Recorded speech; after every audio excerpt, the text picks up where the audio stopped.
एक मिनट में आता हूँ।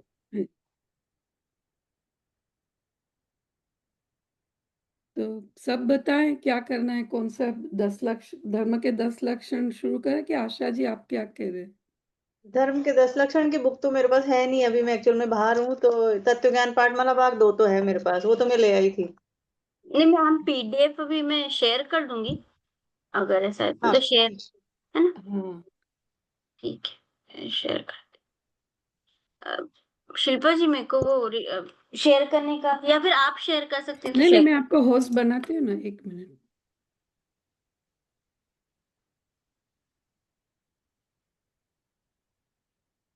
हम्म,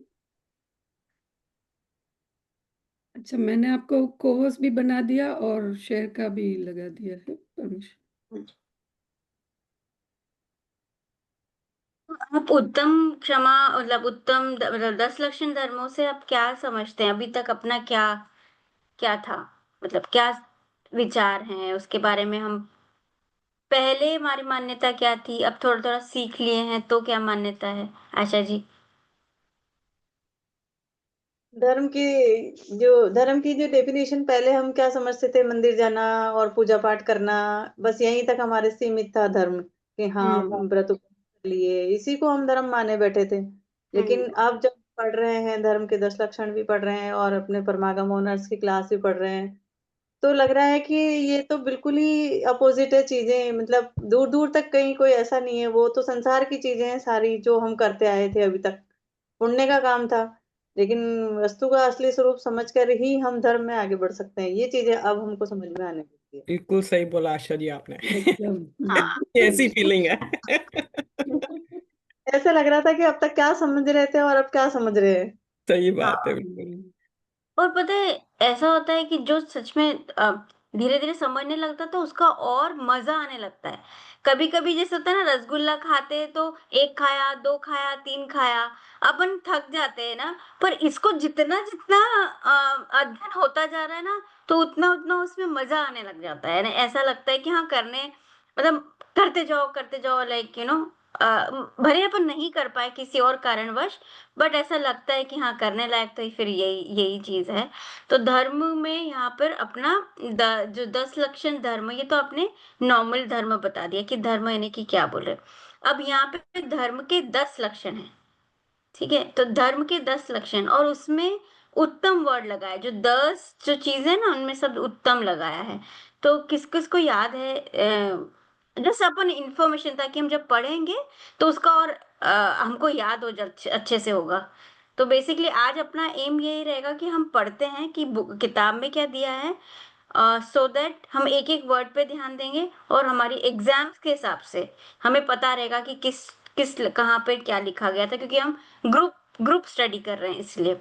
तो अभी तक आपको उत्तम 10 लक्षण धर्म के बारे में कितना पता है प्रीति जी? नाम पता है, उत्तम क्यों लगा है ये पता है? एकदम से अभी। हाँ।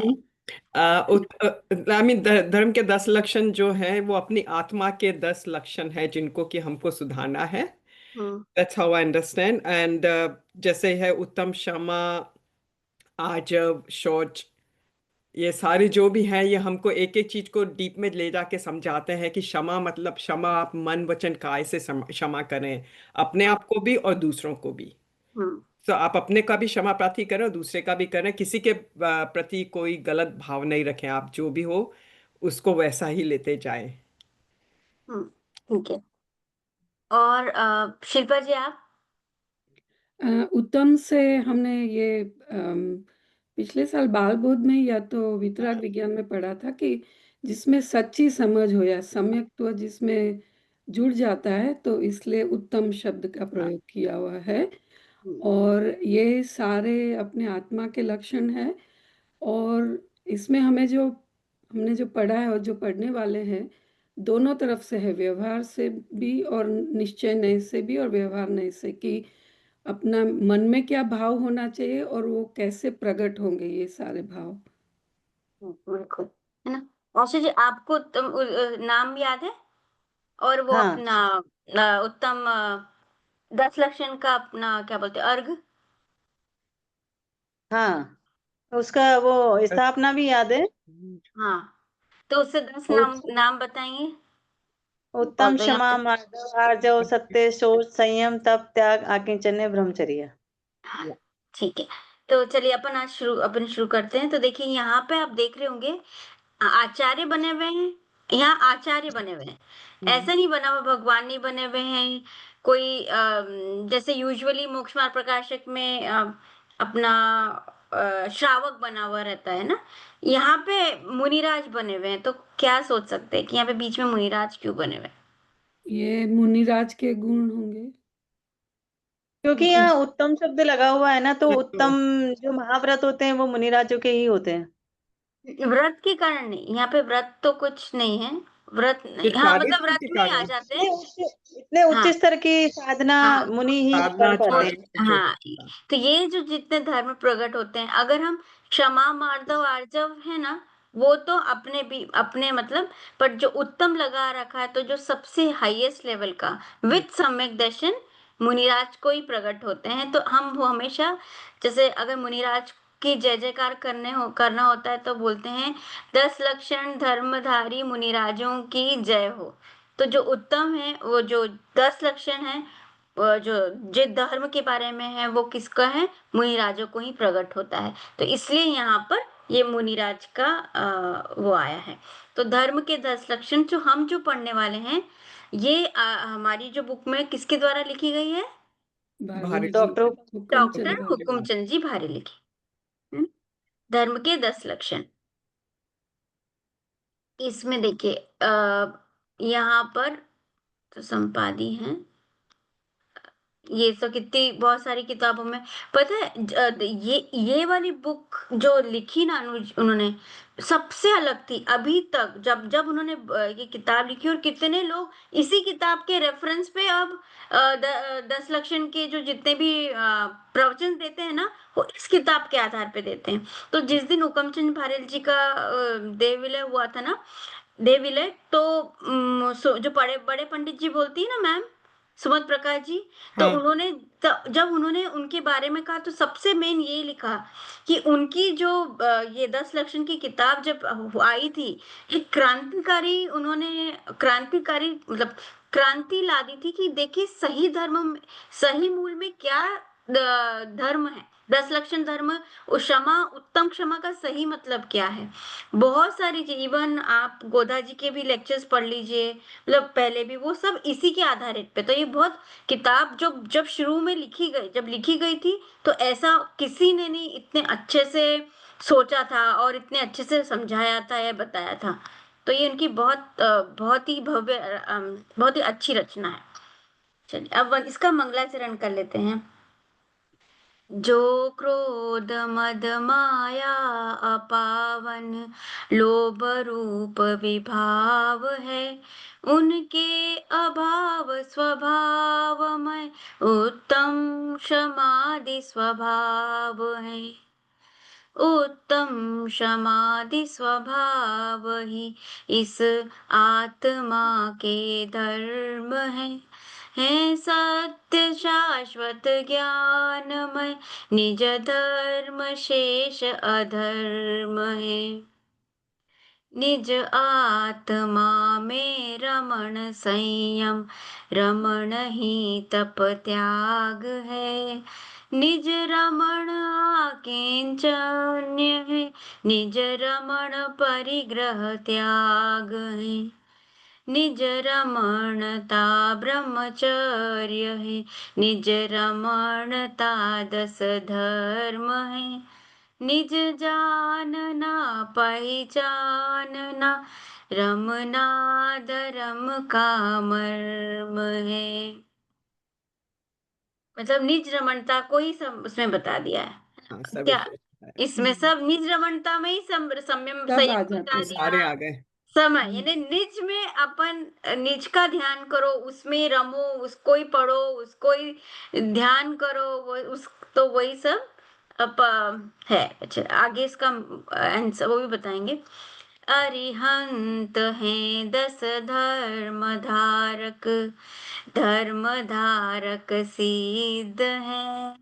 आचार है उवझाय है, मुनिराज सर्व प्रसिद्ध है। मतलब अरिहंत भी है, 10 धर्म के धारक, सिद्ध भगवान भी है, उपाध्याय भी हैं, साधु भी हैं, बट मुनिराज प्रसिद्ध हैं। मतलब मुनिराज मेनली प्रसिद्ध हैं, इसलिए हमने मुनिराज का यहाँ पे बोला जाता है। जो जो फोटो हाँ, जो आत्मा को जानते पहचानते करते रमण, वे धर्म धारक धर्म धन है, उन्हें हम करते नमन। तो ये सब क्यों है? आदर्यंत, आचार्य, उपाध्याय, सर्व साधु, वाय उनमें क्या सेम है? आत्मा को जानने की। आत्मा को जानने के लिए। तो जो जो आत्मा को जानते हैं, पहचानते हैं और उसमें रमण करते हैं, वही धर्म, ये धर्म 10 धर्म के धारक हैं, है ना। और उन्हें हम उनको उन्हीं को नहीं, मतलब उनको हम नमन करते हैं, बिकॉज दिस इज मंगलाचरण, है ना। तो कितना अच्छा मंगलाचरण है ये। विषय सूची, तो अच्छा इसका मतलब तो नहीं बताया, पर हमको समझ में आ ही गया है ना, लास्ट वाला तो पढ़ लिया था। जो क्रोध मद माया अपावन, मतलब क्रोध मान माया लोभ, इसमें पहले वाले में क्या है? ये पहली ये वाली, विभाव है। ये चारों विभाव हैं। विभाग विभाव की आत्मा हर का स्वभाव नहीं है। अब आत्मा का स्वभाव नहीं है ना। क्रोध मान माया लोभ, ये चारों क्या है? कषाय।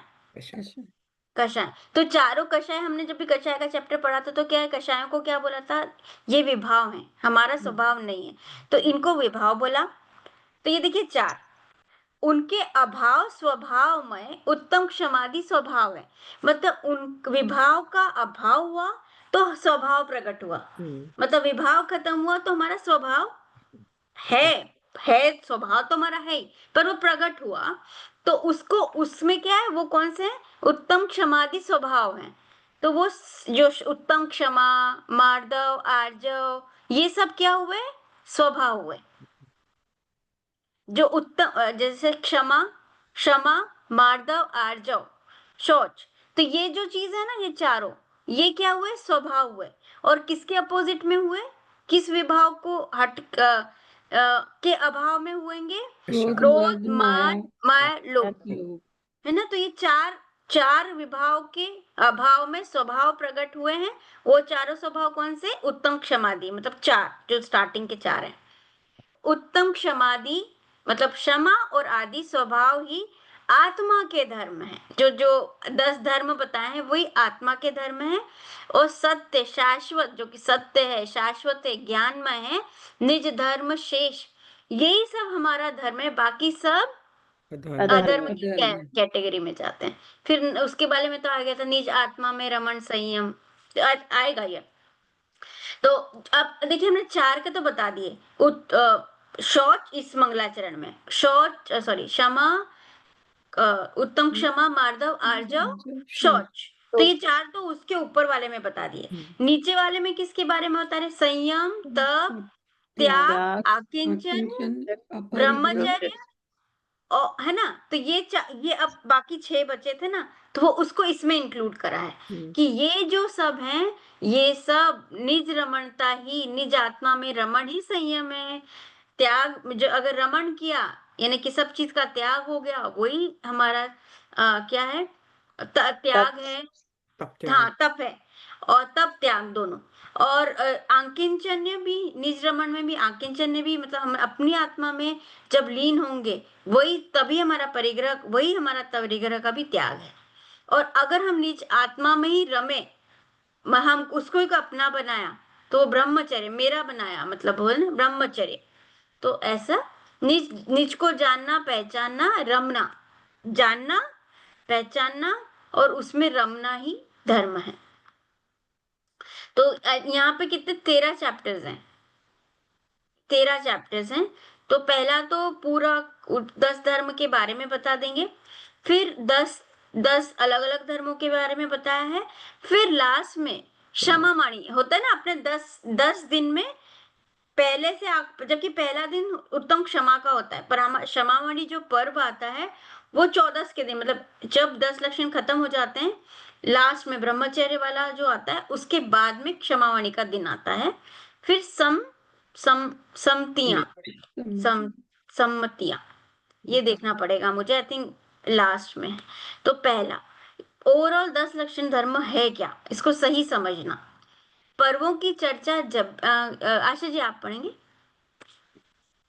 पर्वों की चर्चा जब भी चलती है तब तब उनका संबंध प्राय खाने पीने और खेलने से जोड़ा जाता है। जैसे रक्षाबंधन के दिन खीर और लड्डू खाए जाते हैं, भौरे खेले जाते हैं, राखी बांधी जाती है, होली के दिन अमुक पकवान खाए जाते हैं, रंग डाला जाता है, होली जलाई जाती है, दीपावली के दिन पटाखे चलाए जाते हैं, आदि आदि। पर अष्टानिका और 10 लक्षण जैसे जैन पर्वों का संबंध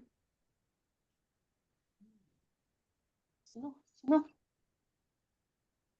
जैन पर्वों का संबंध आप किसी भी जैन पर अष्टानिका और 10 लक्षण जैसे जैन पर्वों का संबंध खाने और खेलने से न होकर खाना और खेलना त्यागने से है।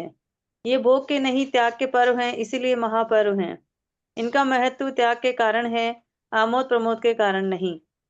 आप किसी भी जैन से पूछिए कि 10 लक्षण महापर्व कैसे मनाया जाता है, तो वह यही उत्तर देगा कि इन दिनों लोग संयम से रहते हैं, पूजन पाठ करते हैं, व्रत नियम उपवास रखते हैं, हरित पदार्थों का सेवन नहीं करते हैं, स्वाध्याय और तत्व चर्चा में अधिकांश समय बिताते हैं। सर्वत्र बड़े बड़े विद्वानों द्वारा शास्त्र सभाएं होती हैं, उनमें उत्तम समाधि 10 धर्मों का स्वरूप समझाया जाता है। सभी लोग कुछ न कुछ विरक्ति धारण करते हैं, दान देते हैं, आदि अनेक प्रकार के धार्मिक कार्यों में संलग्न रहते हैं। सर्वत्र एक प्रकार से धार्मिक वातावरण बन जाता है। अब इसमें बताया गया है कि पर्व 2 प्रकार के होते हैं, शाश्वत और सामयिक, जिन्हें हम त्रैकालिक और तात्कालिक भी कहते हैं। शाश्वत पर्व वो होते हैं जो हमेशा से अनंत काल से चले आ रहे होते हैं, और सामयिक वो होते हैं जो अभी किसी भी घटना से या इनसे जुड़े हुए व्यक्ति विशेष से जुड़े हुए जो भी पर्व होते हैं वो सब तात्कालिक पर्व होते हैं। तो अपन ये जो 10 लक्षण का पर्व जब भी आता है या फिर अपना, तो पता नहीं कैसा माहौल, क्योंकि हम ऐसा होता है ना उसी दिन पे सबको बहुत यानी वो 10 दिनों को सबने बांध के रखा रहता है कि ये 10 दिन हम है ना हमारे धर्म से रिलेटेड जितने भी काम सब हाँ। काम करेंगे, ऐसा। यानी कि जो नहीं भी करता है ना वो, मतलब मंदिरों में भी हमारे यहाँ पे भी बाकी पूरे साल आएंगे नहीं आएंगे, पर 10 लक्षण के टाइम पे तो सब जरूर आ जाते हैं। तो दिस इज लाइक माहौल बनता है ना। तो अदरवाइज तो कभी ना उपवास वगैरह इतने मुश्किल से मतलब इतने सरलता से नहीं होते। जैसे ही 10 लक्षण आते हैं तो पता नहीं क्या होता है, ऑटोमेटिकली सब चालू हो जाता है, यानी कि ज्यादा सोचना भी नहीं पड़ता, और जो अपने एकासना अपने उपवास वगैरह सब फटाफट हो जाते हैं, क्योंकि वो माहौल ऐसा बन जाता है और वो मेंटेलिटी ऐसी बन जाती है। तो यानी कि हम ये जो त्योहार आते हैं वो किसके होते हैं, त्याग के होते हैं, भोग के नहीं होते हैं। और आमोद प्रमोद मतलब मजी मस्ती मजाक खाना पीना ये सब खेलना इन सब के नहीं होते हैं। तो हम बेसिकली इसमें क्या क्या करते हैं, लोग संयम से रहते हैं, पूजा पाठ करते हैं, व्रत संयम करते हैं, हरित पदार्थों का सेवन नहीं करते हैं, है ना। क्यों, क्योंकि हरित पदार्थ मतलब क्योंकि उसमें भी एकेंद्रीय जीव है, तो जितना हो सके हम उस टाइम पे जीवों की विराधना से बचें। स्वाध्याय करते हैं, तत्व चर्चा करते हैं, है ना। तो इसमें दो जो बताए, शाश्वत और सामयिक, मतलब त्रैकालिक, और त्रैकालिक मतलब हमेशा से चलने वाले, और एक तात्कालिक यानी कि उसी व्यक्ति विशेष से संबंधित, और दूसरा मतलब तात्कालिक के भी दो दे दिए, व्यक्ति विशेष से संबंधित और घटना विशेष से संबंधित।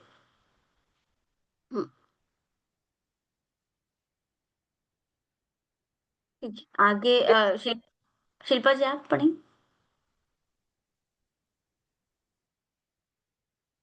दीपावली, महावीर जयंती, रामनवमी, जन्माष्टमी आदि पर्व व्यक्ति विशेष से संबंध रखने वाले पर्व है, क्योंकि दीपावली और महावीर जयंती क्रमशः महावीर के निर्वाण और जन्म से संबंध रखती हैं, और रामनवमी और जन्माष्टमी राम और कृष्ण के जन्म से संबंधित है।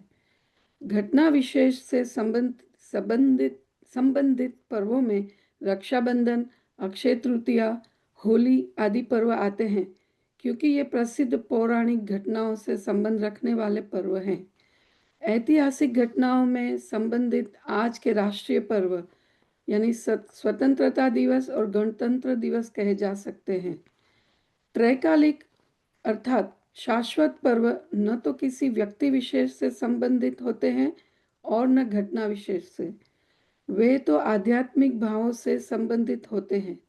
10 लक्षण महापर्व एक ऐसा ही त्रैकालिक शाश्वत पर्व है जो आत्मा के क्रोधादि विकारों के अभाव से फलस्वरूप प्रकट होने वाले उत्तम क्षमादि भावों से संबंध रखता है।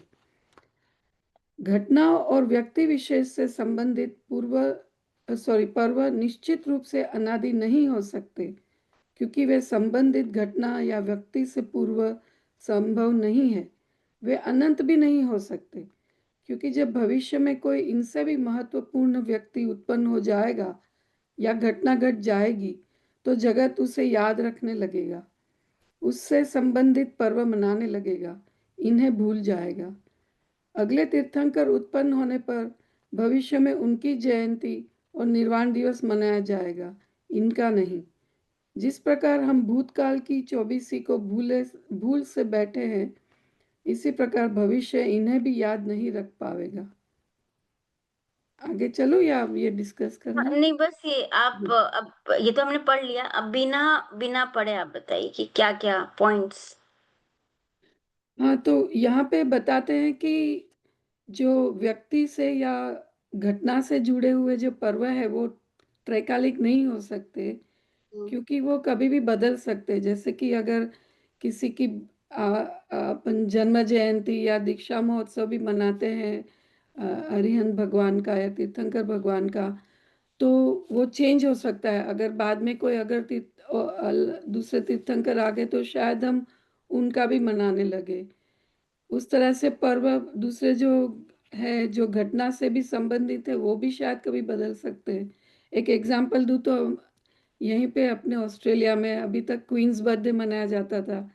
अब जब चार्ल्स प्रिंस किंग बन गए हैं तो अभी किंग्स बर्थडे बोला जाता है उसको। जाता है। तो इसलिए घटना या व्यक्ति विशेष से जो होता है वो त्रैकालिक या शाश्वत नहीं होता है। यही उन्होंने बताया यहाँ पे। और क्या, और ये तो मतलब उन्होंने बहुत और एक दो पॉइंट्स और थे इसमें। और उन्होंने कहा कि जो आध्यात्मिक भाव से जुड़े हुए होते हैं वही शाश्वत पर्व हो सकते हैं, और जो अनादि होते हैं वो किसी एक घटना या एक व्यक्ति से जुड़े हुए नहीं होते, इसलिए वो शाश्वत है और वो अनादि है, कभी भी वो चेंज नहीं होंगे। क्योंकि अनादि अनादि इसलिए नहीं हो सकते, अगर पूछे क्यों अनादि क्यों नहीं हो सकते, तो इसका रीजन, इसका एक क्या बोलेंगे, अनादि मतलब हमेशा के लिए। हमेशा से। हमेशा के लिए। अगर किसी व्यक्ति से लेंगे आशा जी, तो व्यक्ति तो हमेशा से है ही नहीं। जो व्यक्ति हमेशा से नहीं है तो उसकी जो उसके ऊपर होने वाला जो पर्व है ये तो वो भी अनादि से नहीं होगा, है ना। और अगर हमने अब एक क्वेश्चन पूछा कि अनंत क्यों नहीं हो सकता, क्योंकि जो भी अभी जैसे भूतकाल की 24 हुए तो हम लोग उनको अभी नहीं याद करते हैं, अपनी वर्तमान 24 को ही याद रखते हैं। तो ऐसे ही जब कोई और आगे हो जाएंगे तो वो इन पीछे वालों को याद नहीं करेंगे, आगे वालों को याद करते हैं। जैसे अभी हम अपने घर परिवार में अपने जो मौजूद है उन्हीं को याद रखते हैं, पीछे वाले का हमें पता ही नहीं है। तो ऐसे समय के हिसाब से हम चीजों को भूलते जाते हैं आगे। ठीक है। अब इसके बाद में तो अच्छा, हाँ, अच्छा, इसमें तो अब इसके वाले चैप्टर में आएगा, तो इस वाली घटना में अगर आपको समरी लिखनी होगी तो आप क्या लिखेंगे, बस दो चीज, कि जो शाश्वत पर्व होते हैं, सॉरी, जो तात्कालिक पर्व होते हैं वो अनादि नहीं हो सकते और अनंत नहीं हो सकते। तो ये दो वर्ड्स याद रखेंगे ना, तो like it will be summarise कि उसको आपको लिखने में इजी रहेगा। और अनादि क्यों नहीं हो सकते उसको थोड़ा सा दे दीजिए, और अनंत नहीं हो सकते इसलिए उसका थोड़ा सा दे दीजिए, तो आपके अराउंड में इजी रहेगा। ठीक है ना, तो दो दो पॉइंट्स करेगा। और जो तात्कालिक घटना होती है वो तीन टाइप की होती, मतलब तीन टाइप की, एक ऐतिहासिक, है ना, ये मैं तीन टाइप की बताई थी ना। एक होती है व्यक्ति विशेष, सॉरी, ये पहला तो व्यक्ति विशेष और दूसरा घटना विशेष। और घटनाओं में भी तीन टाइप की घटना, एक तो पौराणिक घटनाएं संबंधित जो पौराणिक घटनाएं होती हैं और एक होती ऐतिहासिक घटनाएं। ठीक है, तो 2 टाइप की घटनाएं। और व्यक्ति विशेष में तो व्यक्ति से संबंधित जो भी होता है उनका जन्म हो अभी या जन फिर उनका जैसे जन्म महावीर हो या जयंती फिर है। हाँ उनके जीवन से जो भी घटनाएं रिलेटेड होती इम्पोर्टेंट है, माइलस्टोन जो बोलते माइलस्टोन्स होते हैं। तो जस्ट फॉर पॉइंट के लिए अपन ये वाली बात करी।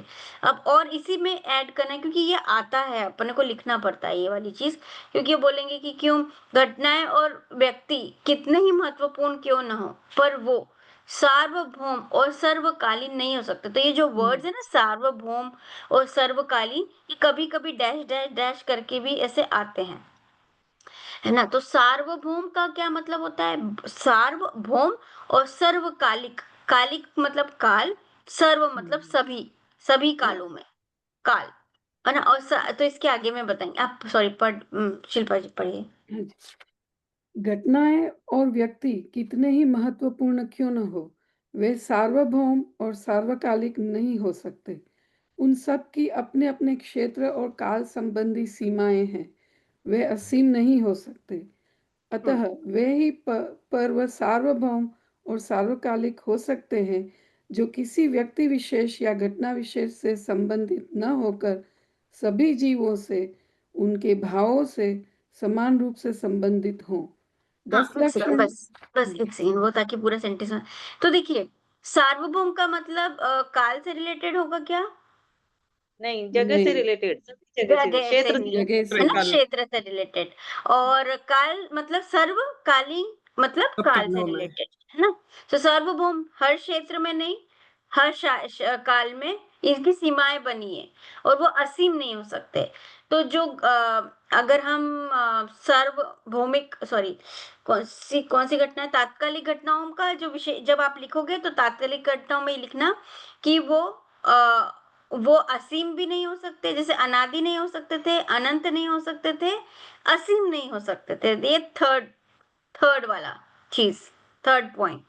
वैसे सार्वभौमिक नहीं हो सकते और सार्वकालिक नहीं हो सकते। सर्वकालिक नहीं हो सकता, तो असीम, असीम वर्ड भी आ जाएगा कि असीम नहीं हो जाएगा। सकते। और जो शाश्वत, अगर जब शाश्वत वर्ग का पॉइंट लिखेंगे तो उसमें लिखेंगे कि ये जो होते हैं जो शाश्वत पर्व होते हैं वो तो अनादि रहते हैं, अनंत है ना, अनंत रहते हैं, असीम इसका अपोजिट। और इसमें ये लिखना कि इसमें जो संबंध किससे रहता है, सभी जीवों से रहता है। उसमें व्यक्ति विशेष से रहता है, इसमें सभी जीवों से रहता है, उनके भावों से रहता है और उनकी और समान रूप से संबंधित रहता है ना। सभी जीवों में रहता है, सभी भावों में रहता है और समान रूप से संबंधित रहता है। तो का ये क्या पॉइंट्स। मतलब हुआ रूही जी, क्या समान जी? रूप से यानी? समान रूप से ऐसा नहीं कि किसी के जीवों साथ से। ज्यादा होगा, जैसे आत्मा के गुण है तो सब में बराबर है ना, अच्छा अच्छा, मतलब ऐसा समान रूप से होता है जैसे हाँ वही समान संबंधित मतलब सभी जीवों अप्लाइज से, टू एवरीबॉडी। एवरीबॉडी सभी जीवों से। और ऐसा नहीं कि इस जीव में ज्यादा है इस जीव में कम है, मतलब समान रूप से है। नहीं बोला। तो जैसे हाँ हम कह सकते हैं कि जैसे आत्मा का स्वरूप है ज्ञाता दृष्टा, तो सभी जीवों का जो है जीवों हाँ में हाँ। ज्ञाता अब दृष्टा। आचार्य के हैं जितने आचार्यों के 10 लक्षण, तो सभी आचार्यों के 10 लक्षण, मतलब ये उत्तम क्षमादि और ये जितने भी गुण हैं वो सब के, ऐसा नहीं कि किसी के ज्यादा, किसी मतलब सॉरी, सभी के हो हैं वो गुण हैं सभी के, सभी में तो ठीक है। तो 10 लक्षण या सॉरी लास्ट लाइन। 10 लक्षण महापर्व एक ऐसा ही महान पर्व है जो सभी जीवों के भाव से समान रूप से संबंधित है। यही कारण है कि वह शाश्वत है, सबका है और सदा रहेगा। उसकी उपयोगिता सार्वभौमिक और सार्वकालिक है। कालिक है, ठीक है। हाँ पढ़ू आगे। हाँ। 10 लक्षण महापर्व अब प्रीति जी संप्रदाय पढ़ेंगे क्या? सॉरी एक एक अगर एक एक मैंने, प्रीति जी आप पढ़ लेंगे प्लीज, पढ़ सकते हैं। फिर उसके बाद दशलक्षण महापर्व संप्रदाय विशेष का नहीं, सबका है। भले ही उसे मात्र संप्रदाय विशेष के लोग ही क्यों ना मनाते हो, पर यह सांप्रदायिक पर्व नहीं है, क्योंकि वह सांप्रदायिक भावनाओं पर आधारित पर्व नहीं है, उसका आधार सार्वजनिक है। विकारी भावों का परित्याग एवं उदात्त भावों का ग्रहण ही उसका आधार है। उदात्त मतलब आई थिंक विकारी भावों का त्याग, और मुझे भी एकदम उदात्त भावों का देखना पड़ेगा एक बार। उदात्त का मतलब उत्तम अ, जैसा ही होगा शायद। हो सकता है, अगर क्योंकि यहाँ पे विकारी भावों का परित्याग, क्योंकि उदात्त उदात्त भावों का भावों ग्रहण मुझे भी ही उत्तम, हाईएस्ट, अच्छे अच्छे, अच्छे भाव जो हाँ, हाईएस्ट उत्तम क्वालिटी भाव। वाले, हाईएस्ट क्वालिटी वाले। बट उदात्त का भी अपन देख लेते हैं। ओके, जो सभी को समान रूप से हितकारी हैं। अतः यह पर्व मात्र जैनों का नहीं, जन जन का पर्व है। इसे संप्रदाय विशेष का पर्व मानना स्वयं सांप्रदायिक दृष्टिकोण है। यह सबका पर्व है। इसका एक कारण यह भी है कि सभी प्राणी सुखी होना चाहते हैं और दुख से डरते हैं। क्रोधादि भाव दुख के कारण है और स्वयं दुख स्वरूप है, एवं उत्तम समाधि भाव सुख के कारण है और स्वयं सुख रूप है, स्वरूप है। अतः दुख से डरने वाले सभी सुखाती जीवों को क्रोधादि के त्याग रूप उत्तम समाधि 10 धर्म परम आराध्य है। हम्म तो अब देखिए, अब उसमें और वर्ड लगा सकते हैं अपन ने। सार्वभौमिक पढ़ा, सर्वकालिक पढ़ा, और एक और यहाँ पे एक वर्ड नया जुड़ा है, सार्वजनिक सर्व सार्वजनिक। सार्वजनिक। सार्वजनिक, हाँ। है ना। हम्म। तो यहाँ पे एक सार्वजनिक भी आ जाएगा। तो ये सार्वजनिक कैसे हुआ? हर संप्रदाय की, जैसे हिंदू नहीं मनाते 10 लक्षण पर्व, तो बोले नहीं, सबका है ये, क्योंकि सभी प्राणी मात्र का है, और उसका सुखी एक होना और। चाहता है। हम्म। हम्म तो इसलिए ये सार्वजनिक भी हो गया। तो 3 वर्ड्स आ गए इसमें, हम्म। है ना। और इसमें विकारी भावी भावों का परित्याग और उदात्त भावों का ग्रहण ही उसका आधार है। और जो सभी को समान रूप से हितकारी है। तो सार्वजनिक क्यों है? उसकी अगला, क्योंकि उसके डैश, क्योंकि वो सभी को समान रूप से हितकारी है, ओके, समान रूप से से हितकार। हितकारी है, इसलिए इसलिए वो जन जन का पर्व है। और वो क्यों समान रूप से हितकारी है? क्योंकि सभी क्या चाहते हैं? ऐसा उच्च। कोई भी संप्रदाय, सुखी कोई भी होना। व्यक्ति नहीं जो दुख नहीं चाहता। सबको सुखी है ना। तो चाहे कोई से भी संप्रदाय का हो, इसलिए ये सार्वजनिक हुआ, इसका रीजन, हम्म। है ना। एक सेकंड में, उदात्त ओके, उदात्त यह भाव। सबका पर्व है। इसका एक कारण यह भी है कि सभी प्राणी सुखी होना चाहते हैं और दुख से डरते हैं। क्रोधादि भाव दुख के कारण है और स्वयं दुख स्वरूप है, एवं उत्तम समाधि भाव सुख के कारण है और स्वयं सुख स्वरूप है। अतः दुख से डरने वाले सभी सुखार्थी जीवों को क्रोधादि के त्याग रूप उत्तम समाधि दर्श धर्म परम आराध्य है। इस प्रकार सभी को सुखकर और सन्मार्ग दर्शक होने से यह 10 लक्षण महापर्व सभी का पर्व है। सन्मार्ग दर्शक। ओके। कहाँ पर है? 1 2 3rd पैराग्राफ जो छोटा वाला है ना, इस सन्मार्ग प्रकार जो अच्छा, हाँ टॉप पे हाँ है हाँ उसके हाँ, इस आगे। प्रकार सभी को सुख, हाँ। क्रोधादि विभाव भावों के अभाव रूप उत्तम समाधि 10 धर्मों का विकास ही उस जिसका मूल है। ऐसे 10 लक्षण महापर्व की सार्वभौमिकता का आधार यह है कि सर्वत्र ही क्रोधादि को बुरा, अहितकारी और समाधि भावों को भला और हितकारी माना जाता है। ऐसा कौन सा क्षेत्र है जहाँ क्रोधादि को बुरा और समाधि को अच्छा ना माना जाता हो? यह सर्वकालिक भी इस कारण है क्योंकि कोई काल ऐसा नहीं कि जब क्रोधादि को है और उत्तम समाधि को उपादेय ना माना जा रहा हो, ना माना जाता हो और ना माना जाता रहेगा। अर्थात सर्व कालों में इसकी उपादेयता असंदिग्ध है। भूतकाल में भी क्रोधादि से दुख व अशांति तथा समाधि से सुख व शांति की प्राप्ति होती देखी गई है। वर्तमान में भी देखी जाती है और भविष्य में भी देखी जाएगी। कितना अच्छे से उन्होंने उन सब तीनों वर्ड्स को इसमें अपोजिट कर दिया, हम्म। है ना, कि क्यों ये सब चीजें हैं। तो इसमें एक वर्ड असंदिग्ध, मतलब विदाउट एनी शंका के, शंका। कोई भी उपादेय तो क्या अपने 3 चीजों का, सार्वभौमिक का क्या, अच्छा सॉरी, हितकारी में क्या बताया? एक तो हितकारी बताया है, सार्वजनिक क्यों है? क्योंकि तो सबके लिए इसमें है। सबको सुख सबको कर, सुखी हाँ। होना सबको है। सुख देने वाला है, और यहाँ पे पता है सन्मार्गदर्शक है, मतलब सबको मार्ग का सही दर्शक मार्ग भी खाता है। हम्म। है ना। तो उधर सार्वजनिक भी 2 पॉइंट्स आएंगे, कि हितकारक, सबको और हितकारक है, और सही मार्ग दिखाने वाला है। तो ये 2 पॉइंट आएंगे इसमें। अब सार्वकालिक क्यों पता है 10 कितने लक्षण ही को? काल में रहेगा ये?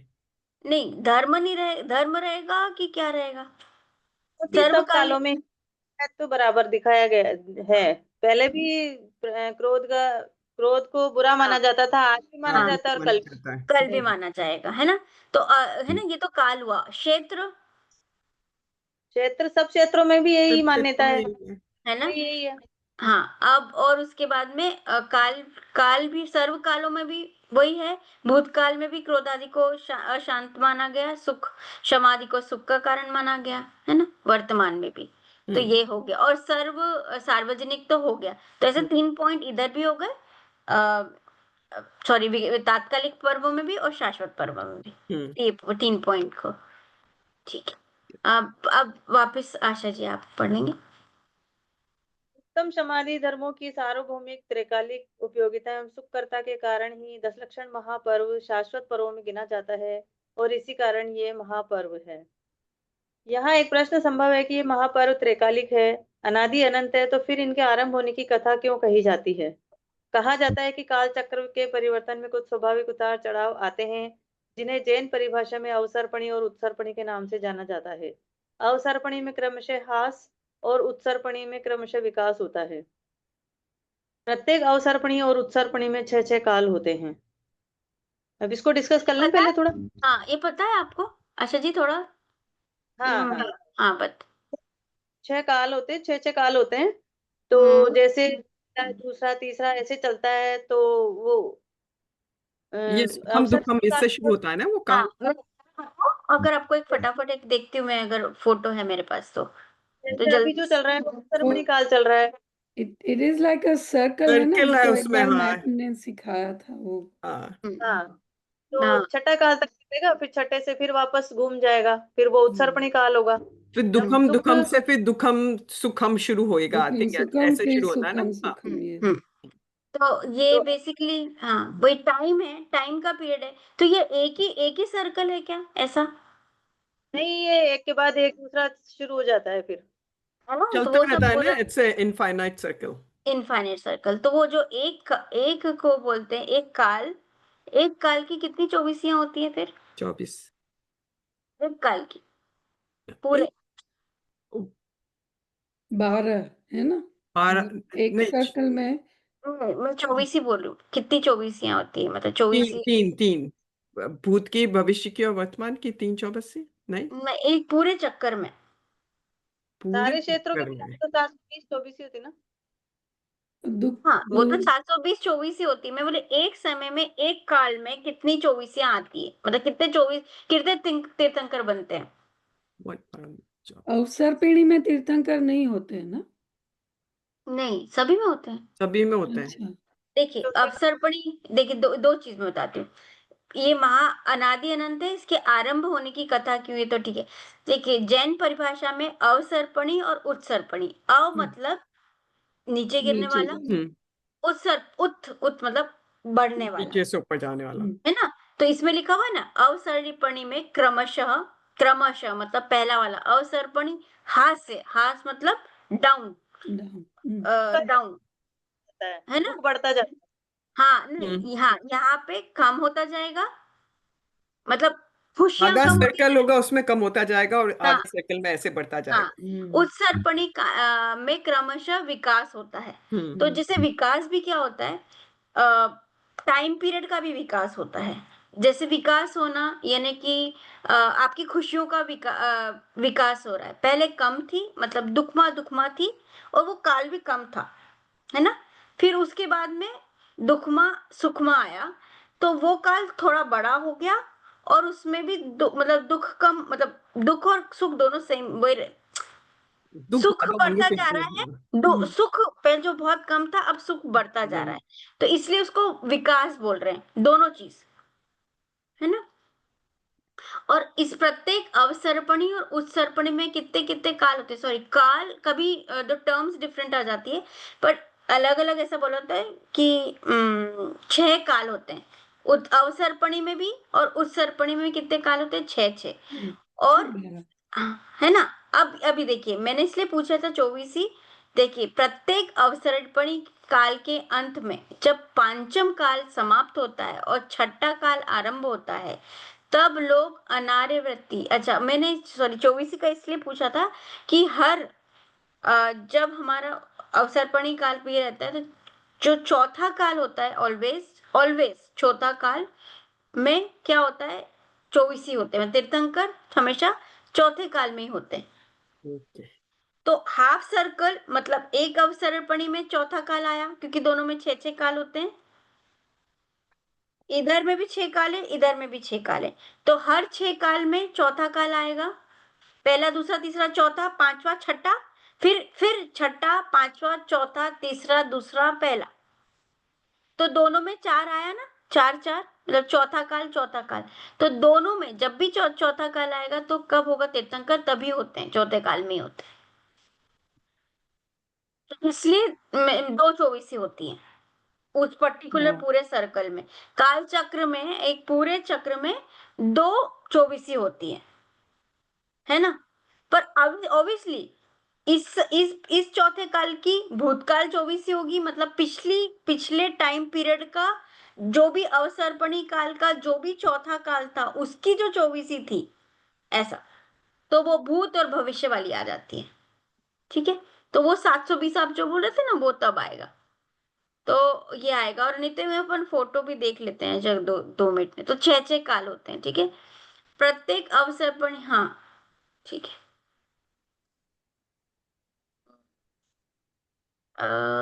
एक सेकेंड बस मैं निकाल के देख लेती हूँ, मेरे पास हो गई तो अभी फटाक से हो जाएगा।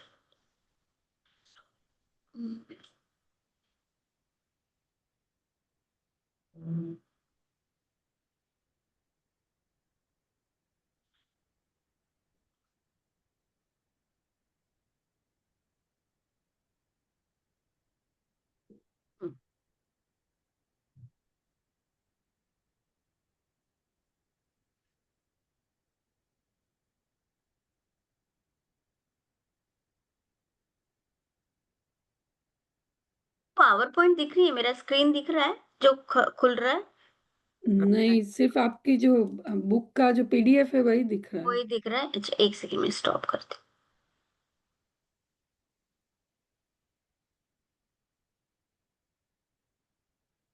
दूसरे स्क्रीन पे होगा शायद। हो सकता होगा। अब आया? हाँ, अब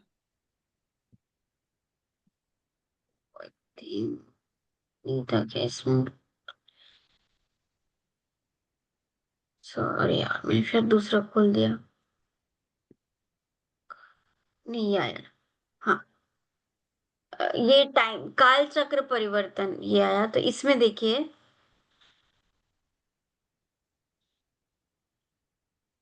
ये जो हम है ना, जो काल बोल रहे हैं ना, उसको ये एक टाइम सर्कल को क्या बोलते हैं, कल्प काल बोलते हैं।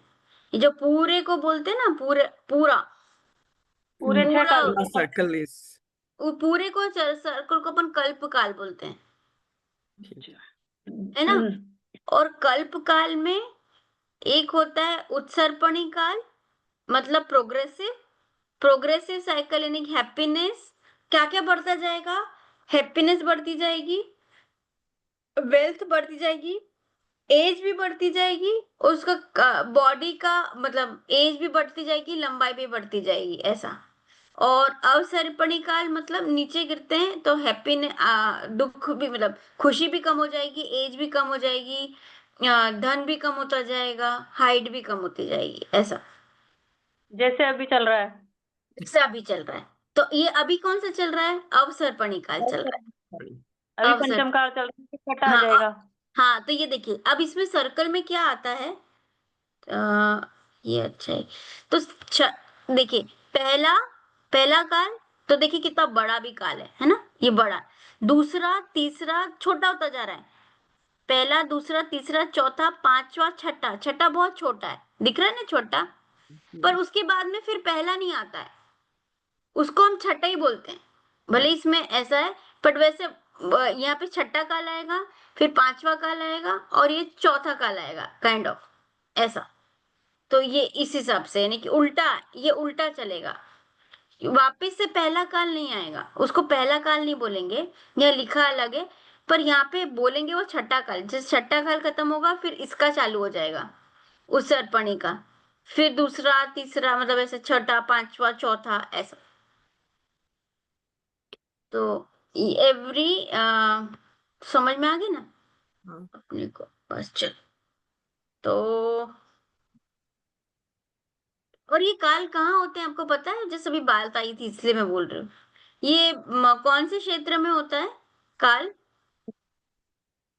विधि होते हैं। कौन से उसमें होता है? अभी हम भरत क्षेत्र में। भरत क्षेत्र में, भरत क्षेत्र, और इसमें अपने विधि नहीं, विदेश क्षेत्र में काल होता ही नहीं, हमेशा चौथा काल ही चलता है। भरत क्षेत्र और ऐरावत क्षेत्र में। हाँ, उसी में काल चलते हैं, बाकी और किसी में चलेगा नहीं काल, है ना? तो देखिए, अवसर्पणी काल, उत्सर्पणी काल का यहाँ पे दिख रहा है। अवसर्पणी काल में सबसे पहले सुषमा सुषमा सुषमा सुषमा दुष्मा, मतलब फिर दुष्मा सुषमा, और फिर दुष्मा, फिर दुष्मा दुष्मा, फिर उत्सर्पणी काल जो चलेगा उसमें भी छठा काल ही आएगा, मतलब दुष्मा दुष्मा दुष्मा दुष्मा सुषमा दुष्मा सुषमा और सुषमा सुषमा, ऐसा। सुषमा का मतलब सुखमा काल भी सुख, हो हाँ सकता है। हाँ हाँ हाँ। और दुष्मा का मतलब दुखमा। दुखमा, हाँ, दुख। तो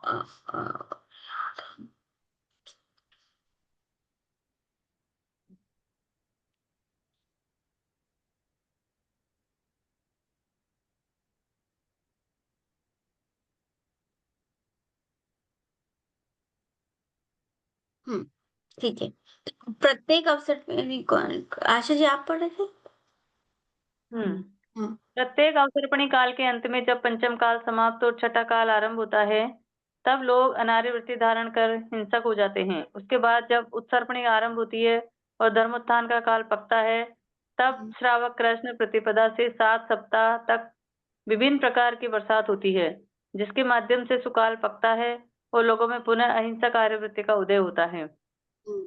एक प्रकार से धर्म का उदय होता है, आरंभ होता है, और उसी वातावरण में 10 दिन तक उत्तम समाधि 10 धर्मों की विशेष आराधना की जाती है, तथा इसी आधार पर हर उत्सर्पणी में यह महापर्व चल पड़ता है।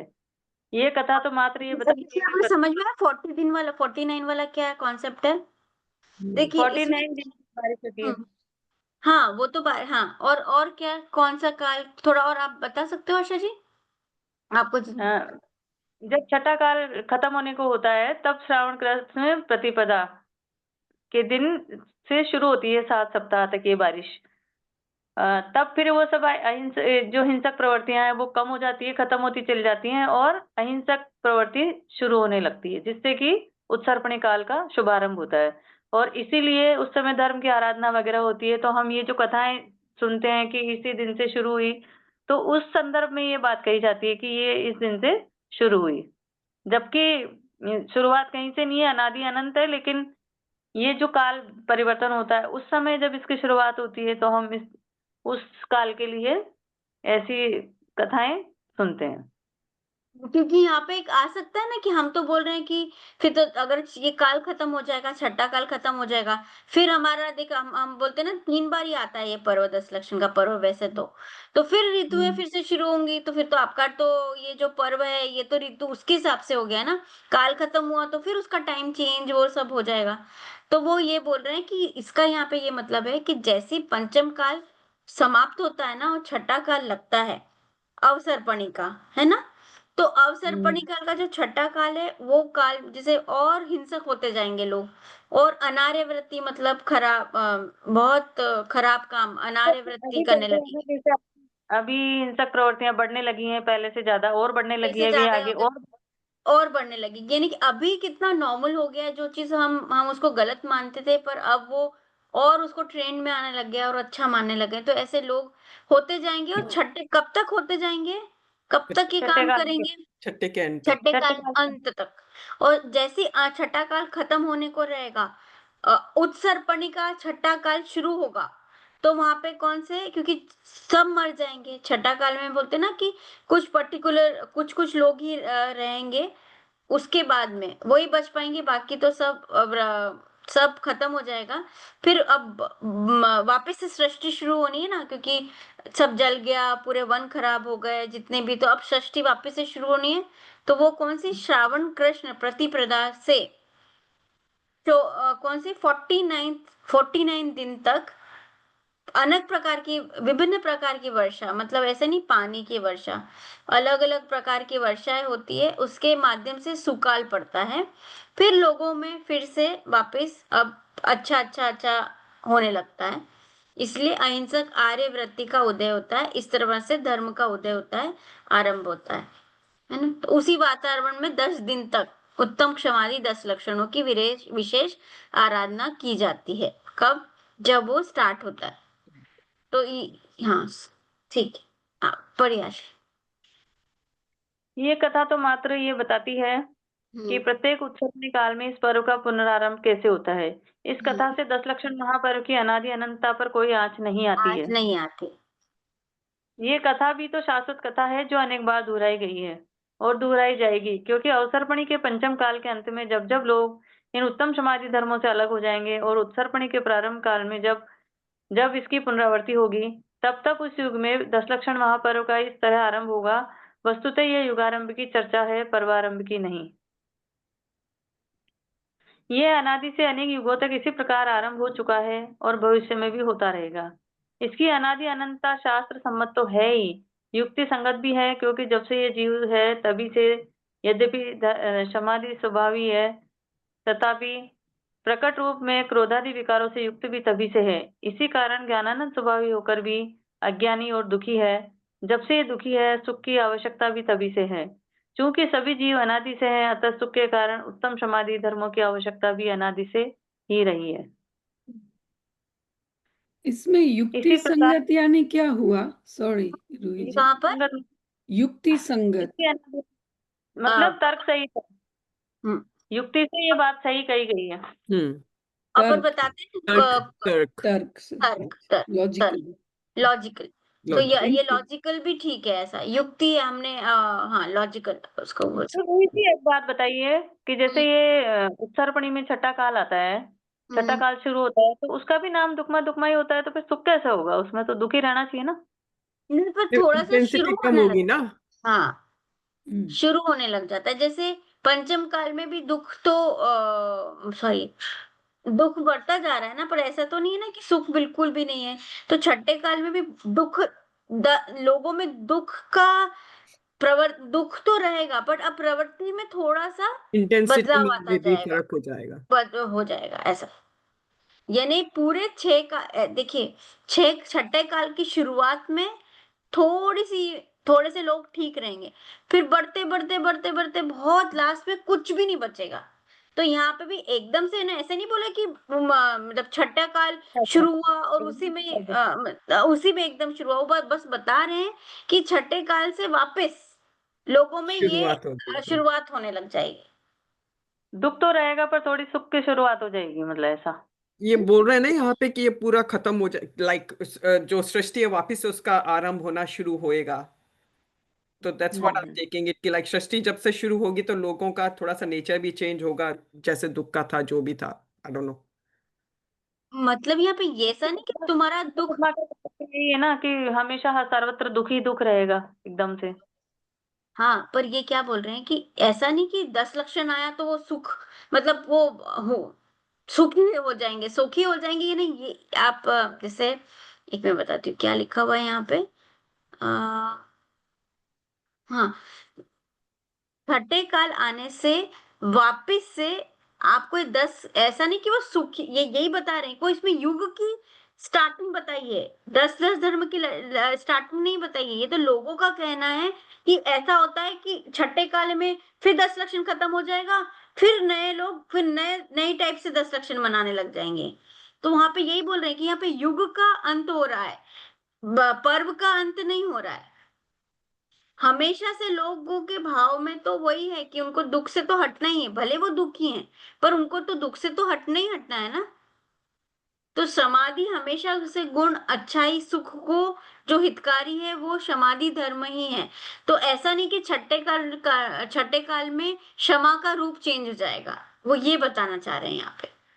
आपको समझ में आया? देखिए और कहाँ एक मैं जाती हूँ। कौन सी लाइन थी आपको ऐसे बोल रहे लास्ट थे? हाँ, इस लास्ट प्रकार पैराग्राफ से है, हाँ। ये देखिए, हाँ, यहाँ पे बोला ना वस्तुतः ये कथा, ये जो जो हम ये वाला जो पूरे पैराग्राफ में क्या बता रहे हैं, यहाँ पे कथा बता रहे हैं कि इसका मतलब तो वो हमारा जो 10 लक्षण जो उत्तम समाधि फिर से वापस होगा, तो यह वहां पर चल पड़ता है। ऐसा इस आधार पर हर उत्सर्पणी में यह वहां पर चल पड़ता है। पर यह कथा तो जो ये वाला पूरा पैराग्राफ बता रहे हैं उसके बारे में बताते हैं। यह कथा तो यह मात्र यह बताती है कि प्रत्येक उत्सर्पणी काल में इस पर्व का पुनरारंभ कैसे होता है। इस कथा में 10 लक्षण महापर्व की अनादि अनंतता पर कोई आंच नहीं आई है। जो उसको 10 लक्षण शाश्वती बोला है ना। वो तो शाश्वत ही है, पर हम बोलते हैं कि उसकी जो उसको सेलिब्रेट जो करने का जो सेलिब्रेशन का जो वे है वो फिर से चालू हो जाएगा, क्योंकि लोग जैसे छठे। हाँ बोलिए। मेरा कैसे ये कि जैसे अभी दुख बढ़ता जाएगा, दुख हम्म बढ़ता चला जाएगा हम्म और छठे काल में सिर्फ दुख ही दुख रहेगा, सुख का नाम हम्म मात्र भी नहीं रहेगा कि सिर्फ दुख ही दुख रहेगा। हम्म, और जब उत्सर्पणी काल शुरू होएगा हम्म। तो फिर उसमें वो भी तो दुखमा दुखमा काल ही होगा ना, उसका नाम भी तो दुखमा दुखमा काल ही होगा।